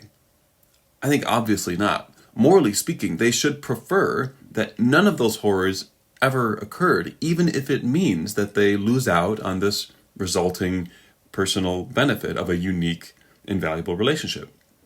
Now, if we return to the afterlife then, and we consider the relationships that could be formed there as a result of our evils that are experienced on this side of death, we can ask the same question. And the answer suggests that, I guess, even this very interesting idea about unique relationships cannot meet the earlier discussed required conditions for defeat, that retrospective consent be freely, rationally, and, importantly, rightly given. Now, my third point here is that much is made in your latest reply of the centrality of relationships to God's aim. You say that the central point of an afterlife is relationship. Relationship between persons, but most importantly, the relationship between persons or creatures more generally and God. Now, comments like these, in conjunction with God being understood as perfectly loving and therefore oriented toward his loved ones, suggest that we need to take very seriously what constitutes a right relationship, or at least what kind of relationship a perfectly loving person would judge as right. So, now, interestingly, Bishop and Persak rightly wonder whether a relationship of the sort you describe, where God causally sustains horrors in existence for his creatures, before ultimately defeating those same horrors for those very same creatures, can be considered a right relationship. Setting aside the clear problems that arise from Schellenbergian hiddenness concerns for perfect love, the ethical shape of these creature-creator relationships, as you imagine them, seems, in my estimation, and I very much doubt I am alone, deeply contrived, calculated, defective, and disfigured. In any case, I want to, at this point, throw it back to you to have the last word on this section before we finally hit the last section and conclude our exchange. Hey, Justin. So I won't be able to address everything, obviously, because of time constraints, but I do have a response to the three main points. So the first point is that you still don't see how this condition can be met with the infinite divine goods, or how the infinite divine goods can relate to the horrific suffering that people experience.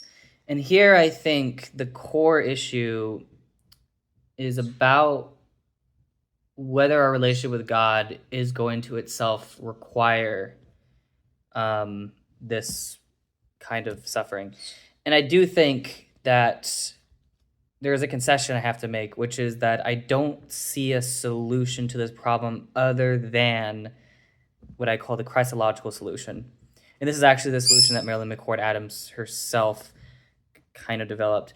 So basically, what I would argue is that we can identify with Christ relationally through horrific suffering because he identified with everyone's horrific suffering on the cross, right? And so because of this, so just like in the example I gave earlier with war veterans that have a unique relationship, and that relationship would not exist without the horrific suffering that they shared, the same thing applies to God. So I would say that under this scenario, God is required to share in our suffering. That is the best action for him to do in order for him to organically provide compensation for the horrific suffering that we go through. And here, the reason for this is pretty simple, is because it relates. So remember what I mentioned earlier about how regarding unique relationships, those relationships cannot exist without horrific suffering. In this way, then, the infinite divine goods are themselves unique relational goods.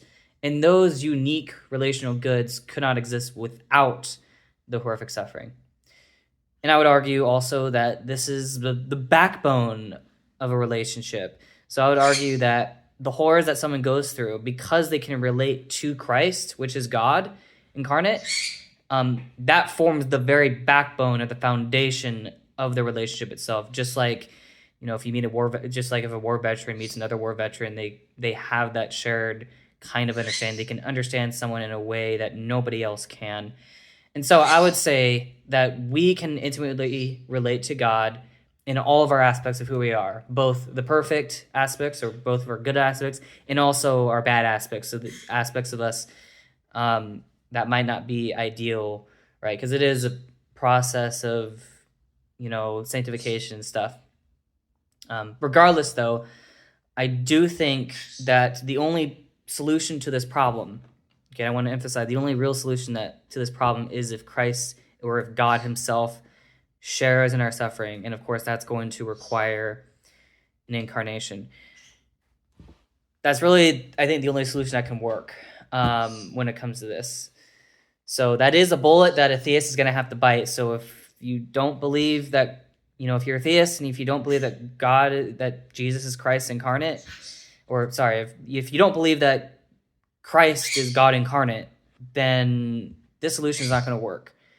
I don't see any other way for this to work on any other paradigm. And of course, I think this also answers your second point, which is that, wishing the relationship away. And so I would say that if human beings can relate their horrific suffering to the infinite divine goods, right, in this case, their relationship with Christ, given his suffering, then this actually negates your second point, which is that because we're talking about infinite divine goods, so infinite organic divine goods in that unique relationship, then they would actually not want to wish away that relationship away. So in other words, the relationship that a horror victim has to Jesus Christ, they are not going to wish that away in the afterlife. And so in this sense, then, each individual can have their own unique relationship with Christ. And of course, on this picture, no one else is left out. Christ, I would say, binds all the relationships together, and so that he identifies with the human race as a whole and with us as individuals. So not only does he relate to us as individuals in our individual suffering, but he can also relate to mankind. And on this point, horror victims, again, would not want to wish this relationship away, right? Because then they would be wishing away an infinitely good relationship, right? Again, this is a relationship that's built upon a kind of shared understanding of the horrors that both Christ and the horror victim experienced. And they would not want to wish that away. In fact, it would be morally wrong to wish that away on this picture, at least, because, at least on my metaethical framework, it is our teleology to have that precise relationship with God, right? If we reject our relationship with God, if we wish that relationship away, we would actually, not only would we be cutting ourselves off from God, but we would also be cutting off our telos, which on my metaethical framework is morally wrong. Finally, the last point, which is just this point about, why is it that God sustains suffering? I don't think that is necessarily morally wrong, and here's the reason why.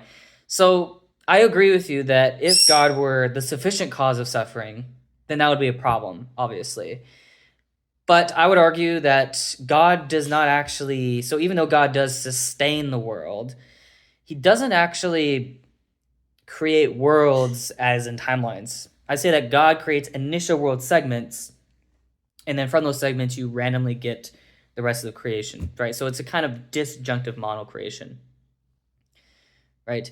One way to think about this is man chastened by proxy, where basically you have someone that causes suffering on others, and then from that suffering they can get something good out of it. And I would argue, okay, that's not what God's doing. I would say God certainly is sustaining the evils and the sufferings, right? But he's not actually itself causing the suffering. So there is a kind of distinction we have to draw between, sustaining suffering versus being the sufficient cause of suffering. And so that's all I have to say in response to your last point. I want to keep this very brief because, I do think that more work has to be done, at least on the theist part. I do think, though, that the bullet that I'm going to have to bite is that there is no possible solution other than the Christian one. Now, of course, I'm perfectly fine with that because I am a Christian. But there might be an issue in terms of, prior probabilities, all that stuff. My only response to that would be that I think that this is a best action for God to do. So I think if there are horrors that exist in the world, then the best action for God to do is for him to come down into creation and to suffer through the horrors so that he can relate to us in such a way that he can provide that organic compensation with the relationship that we're going to have with him. Some people might think that's problematic because it might lower the prior probability, but I don't think that's necessarily an issue. I think that Swinburne is mostly correct, at least on that point. But anyways, that's all I have to say on this section. So let me know if whatever last objections you have. Kyle, yeah, interesting stuff. I did say I was going to give you the last word on that section, and I'm going to keep my word there. But if you're interested in my opinion, this third attempt falls just as short of the others. But moving on to the last objection. So just to review, on your view, in order for an omnipotent and omniscient creator to rightly allow suffering, it must be the case that the suffering, however bad it was, is nevertheless related organically to goods which will in time overwhelm or engulf the individual's evils, such that they rightly judge their own life as good on the whole, and eventually coming to retrospectively consent to their suffering. Now, as we discussed earlier, that consent must be freely given, rationally given, and rightly given. Why is that? Well, because it would really do nobody any good if the consent was somehow forced or was the result of wishful thinking or an invalid inference. And I would push further and say that the consent must be seen as a moral seal of approval, not only for the evils that have happened to them personally, but to the Creator's behavior toward creatures more generally. So I mean, think about it. If, for example, one believed that the omnipotent and omniscient being has done right by them, but has failed to do right by others, then one does not believe that the being is perfectly good, and so does not think that the problem of evil has been solved, right? So for that reason, I would think that you, Kyle, would refuse to count the retrospective consent of somebody who thinks the Creator has acted wrongly to others. Surely the consent could not be just the self-interested judgment, like a self-interested judgment to preserve one's relationship with the Creator and all the infinite divine goods that might flow out of that. When in their heart, they actually believe that the Creator has acted wrongly toward others, right? No, that seems like that would be obviously wrong. One's consenting to their evils must be understood by them as an acknowledgement that the Creator who initially allowed those evils is in fact also perfectly morally good. Now here's why that's important. If that's right, then the omnipotent and omniscient Creator retains his goodness only if all creatures actually and eventually do retrospectively consent to their own suffering, and do so as a part of a more general judgment of the Creator's goodness to each and every individual who ever suffered. In other words, no individual creature can rightly and rationally affirm the Creator's goodness without first coming to know, or at least reasonably believe, that all other creatures that have suffered will eventually rationally and rightly affirm not only their own suffering, but again, affirm the more general judgment of the Creator's goodness to all creatures. So, where does that leave us? Well, it leaves us in a bit of a pickle, right? So before deciding whether it is right and rational to consent to one's suffering, thereby rationally affirming the Creator's goodness, one would first need to wait until everyone else has similarly, freely, and rightfully and rationally consented, so that the judgment is an informed one. But everyone else is in that exact same boat. They too must wait if they are to get the information they need in order to rationally consent to their own suffering and affirm the Creator's goodness. This is a circle then, right? So it's a bizarre circle that kind of results in a paralysis of decision making. It's not clear to me then that universal consent of the sort required to exonerate God could ever be achieved. And so that's my last objection here. I'm going to throw it back to you for your response. Hello, Justin. So you do bring up a really good objection, and I actually do have a very simple solution. So let me know what you think about my solution. But before I get to my solution, I'm just going to restate your objection. So in your original problem, posits a scenario in which the moral exoneration of God can only happen in the face of this idea of universal consent, right? It's contingent upon this universal consent. This consent is based on the recognition that their personal and collective suffering is justified within a grand, morally coherent divine plan. However, the crux of the issue, as you rightly point out, relies on this. For any individual to rationally affirm the goodness of the Creator, they must ascertain that all beings have not only reconciled with their own suffering, but have also empathetically acknowledged and accepted the suffering of others. Recognize it as a necessary component of a greater good. Now, of course, this creates a paradox, akin to let's say, a waiting room, where each entity is in a state of indefinite suspicion, awaiting the consensus of all others, a collective epistemological and moral closure that perpetually eludes realization due to its circular nature. Their circularity, of course, stems from the requirement of simultaneous universal consent, which precludes any individual reconciliation as contingent upon an unattainable collective resolution, or collective assent, or consent, I should say. Now, here's my solution. I think the most simple solution to this problem is what's called the Maran virtue. Now, what is the Maran virtue? Well, Trent Dougherty describes it as this. It is a turning over of the will to God, a willing embrace of what one wishes not to do, trusting that an all-knowing, all-good God has their good and the good of all creation in mind.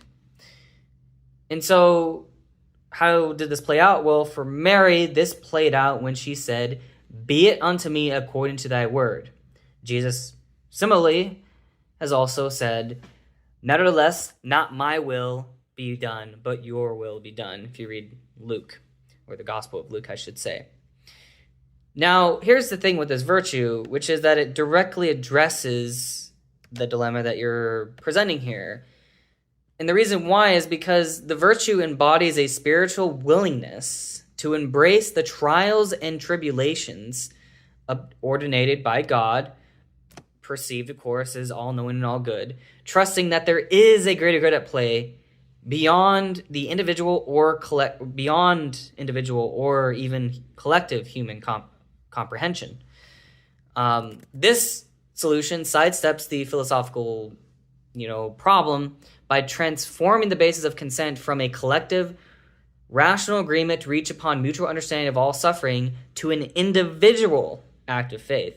It suggests that the affirmation of divine goodness need not wait on this universal consensus, but one's consensus to one's own suffering, which is what the Maran virtue acknowledges, can be reached through a personal surrender to God. This act of faith is not contingent on the universal resolution of suffering or even comprehending that understanding of suffering. Rather, it's the individual spiritual leap, a decision to trust God despite the absence of, super strong tangible evidence or even collective resolution or collective consent, as we've been discussing. So by adopting this perspective, the individual, or let's say the saint, that is able to accomplish this virtue breaks free from the paralyzing loop of waiting for a universal consent. This act of faith is deeply personal, rooted in a relationship with God that transcends the needs for personal validation or empirical understanding. It is akin to navigating a dense fog with trust in a guiding compass rather than waiting for the fog to lift. And so the Maran virtue offers a pathway out of this problem that you're presenting. It suggests that when we accept God, we can view it as a personal journey of faith rather than as necessarily being contingent upon universal consent. Right.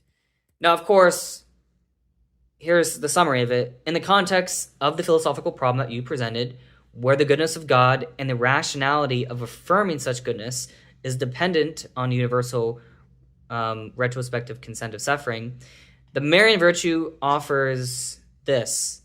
Instead of awaiting a collective consensus where each individual's affirmation of divine goodness hinges on the assurance that all others have also consented to their suffering, the Maran virtue posits a direct, personal consent to one's circumstances or one's life grounded in faith.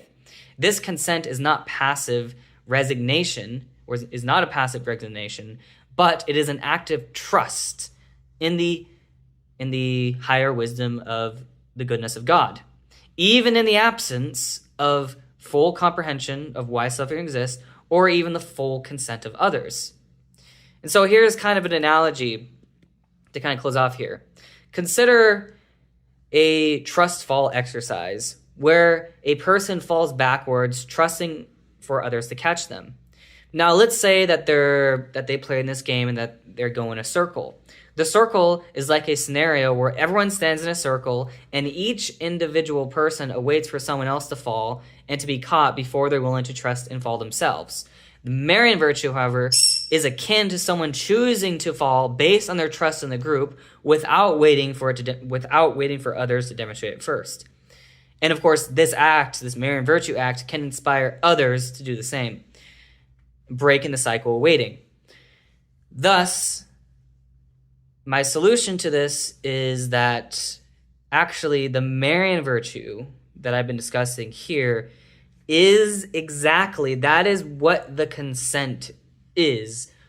The universal consent, that retroactive consent, that I accept everything that has happened in my life, both past and now, that is, in essence, that is included within the Maran virtue. And of course, the Maran virtue is the very foundation of saintliness.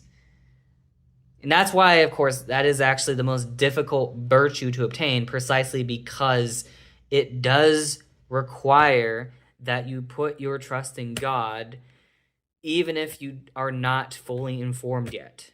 It's an act of trust. It's an act of faith. It is not based on what others think or whether others have consented or not to their suffering. And again, the reason why this is the very essence, or the very foundation of saintliness, is because it's unconditional. It's not conditioned on what everyone else thinks. So, and of course, I would argue that this is the most difficult virtue to obtain. This is precisely the very, this is why, most people in this life don't achieve this virtue. So in that sense, there is this kind of weird way in which, most people in this life are not going to achieve that, obviously. But once someone does achieve that, that is the very essence of what saintliness is. And of course, maybe that's a bullet I'm willing to bite, but I'm willing to bite that bullet because that is, by definition, that's just what the Maran virtue entails. Hey Kyle, in your reply to the final objection that I'll be offering in our interview dialogue here, you employ what Dougherty refers to as the Marian virtue. Now, I'm just going to use your same quote here. The Marian virtue is a, quote, turning over of the will to God, a willing embrace of what one wishes not to do, trusting that an all-good and all-knowing God has their good and the good of all in mind. In response, I just want to wholeheartedly affirm that if one already believes that God exists, if one already believes that there's a omnipotent and omniscient and perfectly good being, then placing trust in God, having faith in God, may not only be a reasonable thing to do, arguably this would be the most reasonable thing to do. And so I just want to be very clear that nothing in my argument is designed to challenge that basic conditional claim. Admittedly, though, I wasn't as clear as I could have been in my initial presentation of the argument. And so what I'm going to do here is I'm just going to walk us through the first step of the argument to find out if there's any disagreements, and then we can kind of move forward to the rest of it if, the green light is there. So, according to your view, in order for an omnipotent and omniscient being to also count as perfectly good, it must at the very least be good to each creature. To each and every creature. However, such a creator, is good to each and every creature only if the Creator ensures that at the very least all creatures who are allowed to experience suffering in this life will, at least eventually, come to consent to their suffering in the afterlife because of how it contributed value to their lives, making their lives good on the whole. Now, if that's true, then if an omnipotent, omniscient, and perfectly good being exists, then all such creatures eventually do consent, which in turn defeats all evil. Universal consent must be achieved. if God exists, right? That's according to the commitments that you've so far made. But that means that if it were to be shown that, in fact, eventual universal consent of the relevant sort cannot be achieved in the actual world because of some complication having to do with decision paralysis, then it would follow that evil is not wholly defeated, which, according to this view, is incompatible with the existence of an omnipotent, omniscient, and perfectly good being. And this all just seems to follow from your stated comments. At least it seems to me. And certainly if I'm misunderstanding this, please let me know. But then we could ask, before we close up this section, we could ask, what is the relevant form of consent that must be universally achieved? Well, I've argued at various points in our dialogue that the consent to one's evils must be freely given. I've also argued that it must be rationally given, that it should not be the result of mistaken inference, for example. And again, I would not count the act of placing trust or faith in what one already believes to be an omnipotent, omniscient, and morally perfect being to be somehow contrary to this second condition, right? So, before I move any further down the argument, let me know if you have any disagreements with what I've so far said here. Hey, Justin Schieber. So no, I don't disagree with anything you said in your last video response. So that's all I have to say. So if you want to present the argument, you can go ahead and do that. Okay, cool. So in addition to the two conditions that the consent should be both free and rational, I want to argue for a third condition. And this is that the consent should be understood by the individual giving it as a moral stamp of approval on the creator's treatment of them personally. So essentially, it would be an agreement that the creator really did do right by them, viewing the creator's actions as at least consistent with moral perfection, and therefore consistent with the creator also being the God of traditional theism. Now, the reason I think that this should be agreeable is because if somebody consented to the omnipotent and omniscient being, to what they allowed to happen to them, because they thought they had no other choice but to consent, or because they consented purely for self-interested reasons, when in fact they personally believed that the creator wronged them in profound ways, then it would seem quite strange that the consent could have the kind of moral justifying power that you're attributing to it. So another way to put this, I guess, is that the consent just would need to be kind of morally genuine. Now, I'm assuming that you'll agree here too, but I guess, let me know if you do. Hey, Justin. So I'm at the airport, but yeah, I agree with what you said. So in my next video, I'll clarify, I guess, how I'm interpreting this, but I guess based on what you said, I think it's fair to say that you are correct, I think. So yeah. Excellent. So then I'll move on to the next step here. So notice that as we are so far construing consent, which is as meeting these three conditions, one can still consent to the creators having allowed their suffering while also rationally believing that the being whose allowance of evils one is consenting to, that they've profoundly wronged others. And so for that reason, it seems that these three conditions are just not enough. After all, such consent is consistent with one also believing that the problem of evil shows that the creator is not perfectly good, right? And so what I'm going to say is that in addition to the three conditions that we've already agreed upon, there should be a fourth condition. Namely, should be a genuine moral approval of the creator's behavior to creatures more generally. And so, yeah, I'll put that fourth condition down here. And so then just to review the four conditions, it should be freely given, it should be rationally given, it should be understood as a moral approval of one's own evils. But then a fourth condition, or perhaps better seen as an expansion of condition 3, that condition 3 should be understood as part of a more general moral approval of the creator's behavior to all creatures. So, yeah, I guess, do you agree with that? I do agree with your fourth condition. there's not much I disagree on, but here's a kind of, I guess here's a bridge between us. Let me know what you think about, because I do have another condition that I think is very important here, and that is, I think that in order for a creature to come to the belief that God has in fact been good to all creatures, they must also come to believe, or I guess a precondition for that is the notion that God has provided a sufficient number of opportunities for creatures to triumph, defeat, or retroactively consent to their suffering. And so my proposal is to say that if that a condition that God must meet is that God must convince all creatures that he has provided a sufficient number of opportunities for every single creature that exists to triumph, defeat, or retroactively consent to their suffering, whatever that might look like. And as long as they come to the belief that God has provided the sufficient number of opportunities for that, then I think that just entails that God meets your own fourth condition, which is that God has in fact been good to all creatures.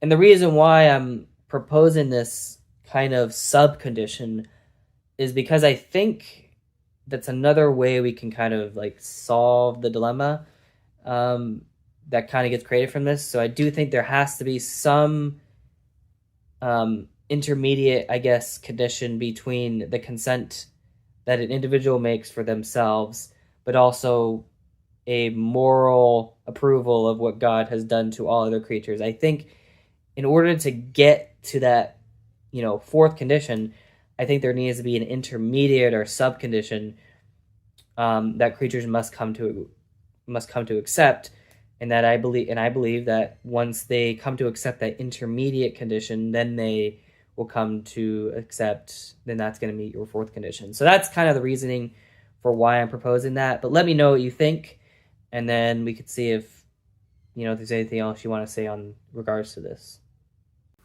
Okay, so you've proposed an addendum to my fourth condition. You suggest instead that in order for an individual to consent in the relevant way, at least from their own perspective, an individual must believe that the Creator will provide a sufficient number of opportunities to consent to all other persons who have suffered. So does this work? The mere sufficient opportunities aspect of it, right? Does that work? I think that's going to depend on exactly what one means by sufficient number of opportunities, because it seems to me that your addendum here permits of at least two very different interpretations. So it could just translate to the claim that the individual must believe that the Creator will provide however many opportunities are necessary to actually get all creatures to consent to their suffering.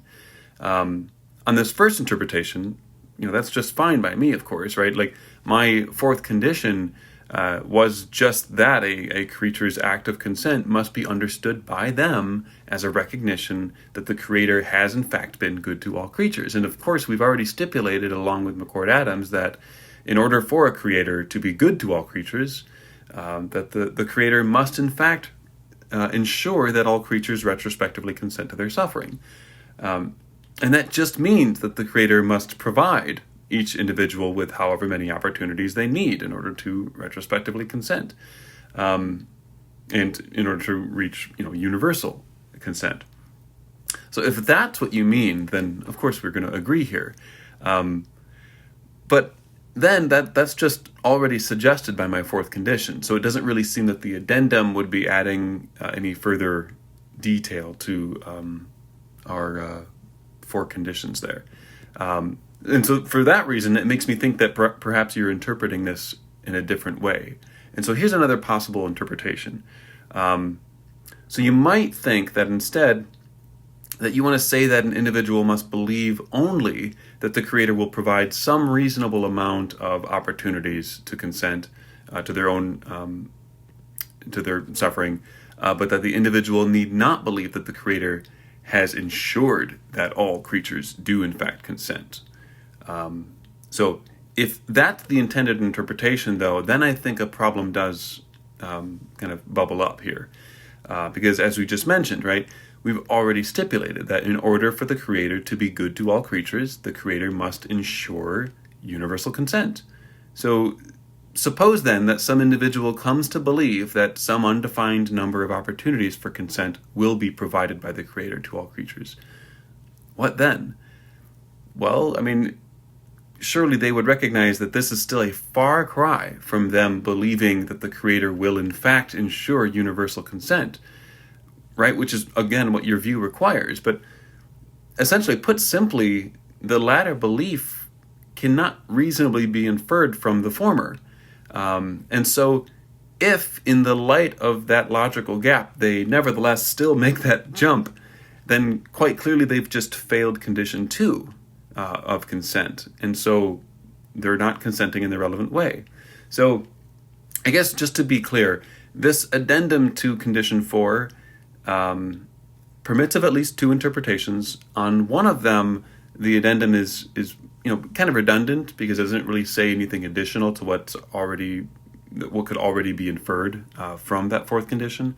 But on another interpretation, it allows the creatures to consent, but only in ways that completely fail the rational condition, the condition number 2, that we've already agreed upon. So I guess my question then is, are either of the 2 conditions, or either of the 2 interpretations I've given of your addendum, are either of them what you were going after?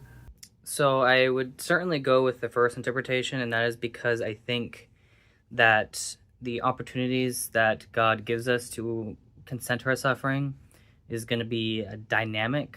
And this, I think, because of the dynamic nature of us consenting to our suffering, there's actually now going to be 6 conditions. And of course, we started off with 4 conditions. Now we're at 6. And so here's how I think the 6 conditions would be fully laid out. So the first one is, of course, we both agreed on, which is that they have to freely consent. So it has to be freely given consent. Number 2, they have to be rational in doing so. And number 3 is that they have to they actually have to individualize. So they individually have to consent to make sure that they themselves morally approve of what God did to them.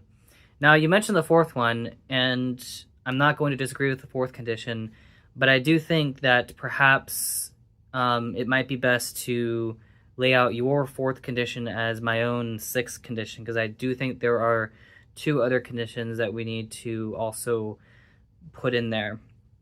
So the 4th condition on my schema is going to be the opportunistic condition, where God provides a sufficient number of opportunities. And what I mean by a sufficient number of opportunities in this case is simply just that God will provide enough opportunities for every individual creature to consent to their suffering. And of course, when I say sufficient, I mean that it's going to be contingent upon creatures' free will. In this sense, then, you could say that not everyone's going to receive an equity of opportunities. In other words, not everyone's going to receive the exact same amount of opportunities, but rather everyone's going to provide sufficient amount, which can be determined by, basically it's going to be determined by however many opportunities that they need. So I hope that makes sense. And so because of this 4th condition, I actually think the 4th condition, which is the sufficient opportunities condition, actually entails a 5th condition, which I want to call a dynamic approach or a dynamic opportunity thing. So in this instance, on the 5th condition, if a creature does not consent to their suffering, then God will provide more opportunities for said creature to eventually consent to their suffering. Because typically there's going to be some reason as to why the creature in question just does not reach that point, right? And it's going to be, it's going to be dependent upon the situation. So that's why when it comes to the Marian virtue that I outlined, I do think that in order for a creature to reach that point where they give that kind of consent, I do think that there's going to have to be, these other preconditions involved, right? And then finally, I would argue once condition 1 through 5 are met, then I would argue that eventually we're going to get to condition 6, which is just your condition, which is basically that all will provide this universal consent. Now, in regards to whether a creature is rational to consent, so in regards to condition 2, I think that the issue is that, or at least perhaps our disagreement is that what you're requiring is that actually we need to know that condition 6 happens prior to a creature being justified in condition 2. But what I'm saying is, like, a creature can be fully justified and rationally justified in consenting to their suffering as long as they believe that condition 4 will be met and that condition 5 will be met. So what does that mean? Well, as long as a creature comes to believe that every other creature has a sufficient number of opportunities and that God dynamically provides those opportunities contingent, of course, upon in each individual creature's consent, then I think once condition 4 and 5 is met, then that informs condition 2, because the creature would then be rationally justified in believing that God would fulfill these, condition 4 and condition 5, which then informs their own individual consent, which then eventually you are going to get to condition 6. And so that's how I think the entire structure is laid out. And I also believe that this does provide, at least prima facie, to me, it seems like it provides a very clean solution to the paralysis, because we're not saying that that a creature has to know that condition 6 is met. Rather, what's going to inform them, or what's going to rationally inform them to consent to their suffering, is if they come to believe that condition 4 is met and that condition 5 is met. As long as those two conditions are met, as long as God continually provides opportunities for creatures to consent to their suffering, then that's going to, of course, inform them about condition 2, which then they can then make the rational decision to consent to their suffering. Now, of course, on this schema, there is going to be some, I guess, leap of faith that a creature is going to have to make, in the sense that they're going to have to believe rationally that God has in fact been all good to all creatures, given condition 4 and condition 5. But I do think it's a pretty reasonable. I do think that if a creature comes to believe that condition 4 and condition 5 have been met, then I think they're rational to consent to their suffering, which then I think takes care of the entire thing. So let me know what you think. I think generally that's how it works. All right, so recall that on my schema, the fourth condition was that the act of consent must be understood by the consenting individual as an affirmation that the personal creator has, or at least will, be good to all creatures as individuals. Now, when we join that with your other claims, we see that if the creator is omnipotent, omniscient, and perfectly good, in other words, if the creator is God, universal consent must occur. On your view, then, it just follows that on the assumption that there is a God, and on the additional assumption that achieving universal consent is even possible in the actual world, then each individual will eventually believe that the Creator has, or at least will provide, however many opportunities are needed for each and every creature to consent in the relevant way. Such a being will do whatever is needed to achieve universal consent. Now, of course, I agree with you 100% that some of these individuals may require 1,000 years of opportunities tailored to their particular needs, while others might consent at the very first opportunity. But all of that, of course, is already entailed by that fourth condition that I've already argued for. The list of those conditions, the four I laid out, was only meant to be a list of basic necessary conditions of the relevant form of consent. We don't need to in my view, further itemize every entailment of those conditions I laid out. Every entailment that kind of falls out of those conditions, right? It's not really necessary to keep adding numbered items onto that list. So those 4 are sufficient. They capture everything that you were hoping to capture.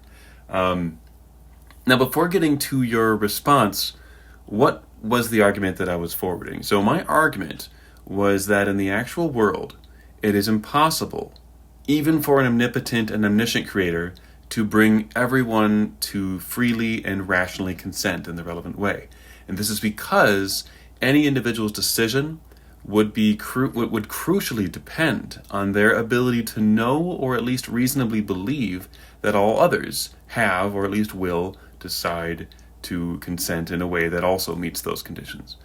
But this dependence holds in the other direction as well. And that's the problem. Because this brings about an unavoidable paralysis in the actual decision making, right? One can't affirm what they need to affirm without other people having already affirmed it, or having already affirmed that same kind of affirmation. So, now what was your response? Well, as I understand it, your response is that if God exists, one who believes in such a being can reasonably believe that universal consent will eventually occur.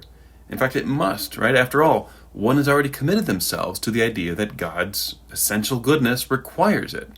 So it's just false then, on your view, that they would need to wait around to become convinced that universal consent will occur before deciding to consent on their own from their own perspective. So they can just do so without that kind of waiting. This response, though, it's a little bit confusing, right? So obviously, if one already believes that God exists and adopts your view about the entailments of God's perfect goodness and thinks that universal consent is possible in the actual world, obviously, if that's all true, then they will also affirm universal consent in the actual world. They just will. They will think that it will be achieved by God through any means necessary. And then, of course, that may be different for each individual, right? But that's not really an objection to my argument, right? Because if, as my argument suggests, even an omnipotent and omniscient creator cannot bring about universal consent judgments in ways that meet all 4 conditions in the actual world, then the creator cannot fulfill your own requirements for perfect goodness. Now, this would just mean that there would be no God under the traditional definition, or at least not one that fits everything that you've so far attributed to him. But anyway, we could probably go back and forth for another 3 to 4 hours on that argument. So I'm just going to actually give you the last word here on the argument, and we can kind of close off this conversation then. I just want to thank you again for having this dialogue. It kind of helped me clarify my thoughts, my kind of what I agree with on and what I disagree with on the this general defeat-based approach. So I very much appreciate you kind of going back and forth with me on this, and I hope that other people benefited from it as well. So yeah, thanks again, and again, you have the last word here. Hey, Justin. So I'm going to make my response quick just because I have the last word, so I'm going to try to be as fair as I can. So I agree with most of what you said. I think that I do think that my conditions, so my 4th and 5th condition, certainly are entailed from your condition. I think what it's really getting at, though, is exactly how it's sort of like one could say that it outlined the process by which God can meet the 4th condition. And so what I would say is perhaps our disagreement is about whether it is rational for a creature to consent simply based on the 4th and 5th condition. And perhaps what you want to say is, no, we need to know that the 4th condition, the 5th condition, and the 6th condition have played out.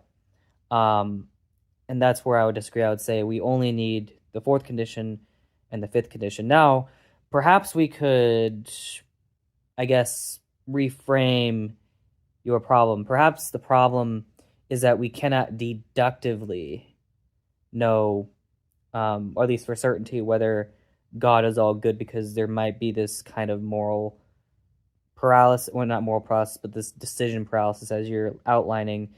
And perhaps that is true in the sense that we cannot have absolute certainty in the goodness of God in that kind of way, in that kind of deductive way, which is why I think the justification, so a creature being rational to consent to their suffering, is going to be based on number 4 and number 5, or the 4th and 5th conditions. And these conditions, of course, are not purely deductive. They're going to be based on inductive inferences, in the sense that we observe this pattern of creatures consenting to their suffering. So we observe creatures who do believe that God is all good, given their belief in the 4th and 5th condition, and then from there they consent to their suffering. And then when you see that pattern play out throughout time, then that creates more and more justification for the belief that God is in fact all good. Now notice how this justification is an inductive one, not a necessarily deductive one. So perhaps there might be a concession on my part to say, like, okay, yeah, we can't deductively, or at least we can't know for certainty whether God is all good. Now, of course, I don't really see this as necessarily a problem, because we also can't deductively know for certainty whether God is even all powerful, right? So one way to think about this is, like, is there an action that only an omnipotent being can do that a near omnipotent being cannot do? And for me, it's like, well, no. I mean, at least empirically speaking, it's really hard to, like, I would argue it's impossible, in fact, to say, like,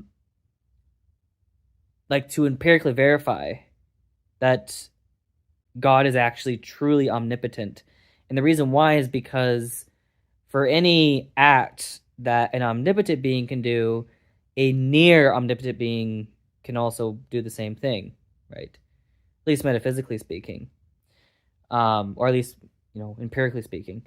And so perhaps we can apply the same kind of, I guess, epistemic problem to God's goodness. Is there a good action such that only an all good being could fulfill that a near all good being cannot fulfill? And I think the theist is going to run into the same problem. And so I do think there perhaps is this epistemic worry here that this just simply reduces to. And so because of that, I think ultimately, while your argument is interesting, perhaps what I would say is that we can agree that it's impossible for us to deductively know whether God is all good, just like it is impossible for us to deductively know whether God is all powerful, again, given the scenarios that I laid out. But I would argue that we can reasonably believe, or at least inductively believe, that God is all good based on us observing creatures consenting to their suffering. And again, I would argue rationally consent to their suffering based on their observations of condition 4 and condition 5 being met. And so in that way, then, maybe there is a concession I have to make here, but perhaps maybe I'm, not really seeing, I guess, the issue with this more broader notion of epistemic, I guess, limitations we might have in regards to this. But I do think ultimately, I would have to think more on this specific objection that you're laying out, and I don't know if my response is fully satisfying to either you or to the audience. And so this is definitely something that I think is going to require more thought on. But I guess that's just my kind of final response. But anyways, yeah, I totally appreciate us having our dialogue, and certainly, hopefully, all animals will, get an afterlife. Anyways, with that in mind, Yeah, definitely. I think there's certainly more we can discuss, and we could probably talk for several more hours back and forth in regards to at least even just our general disagreements. But yeah, I appreciate, these are actually, a lot of these are new objections. I'm glad that, the Relay Theology team has started to recognize at least defeat-based approaches to theodicy and providing, new objections, you could say, to the approach. So I definitely appreciate that.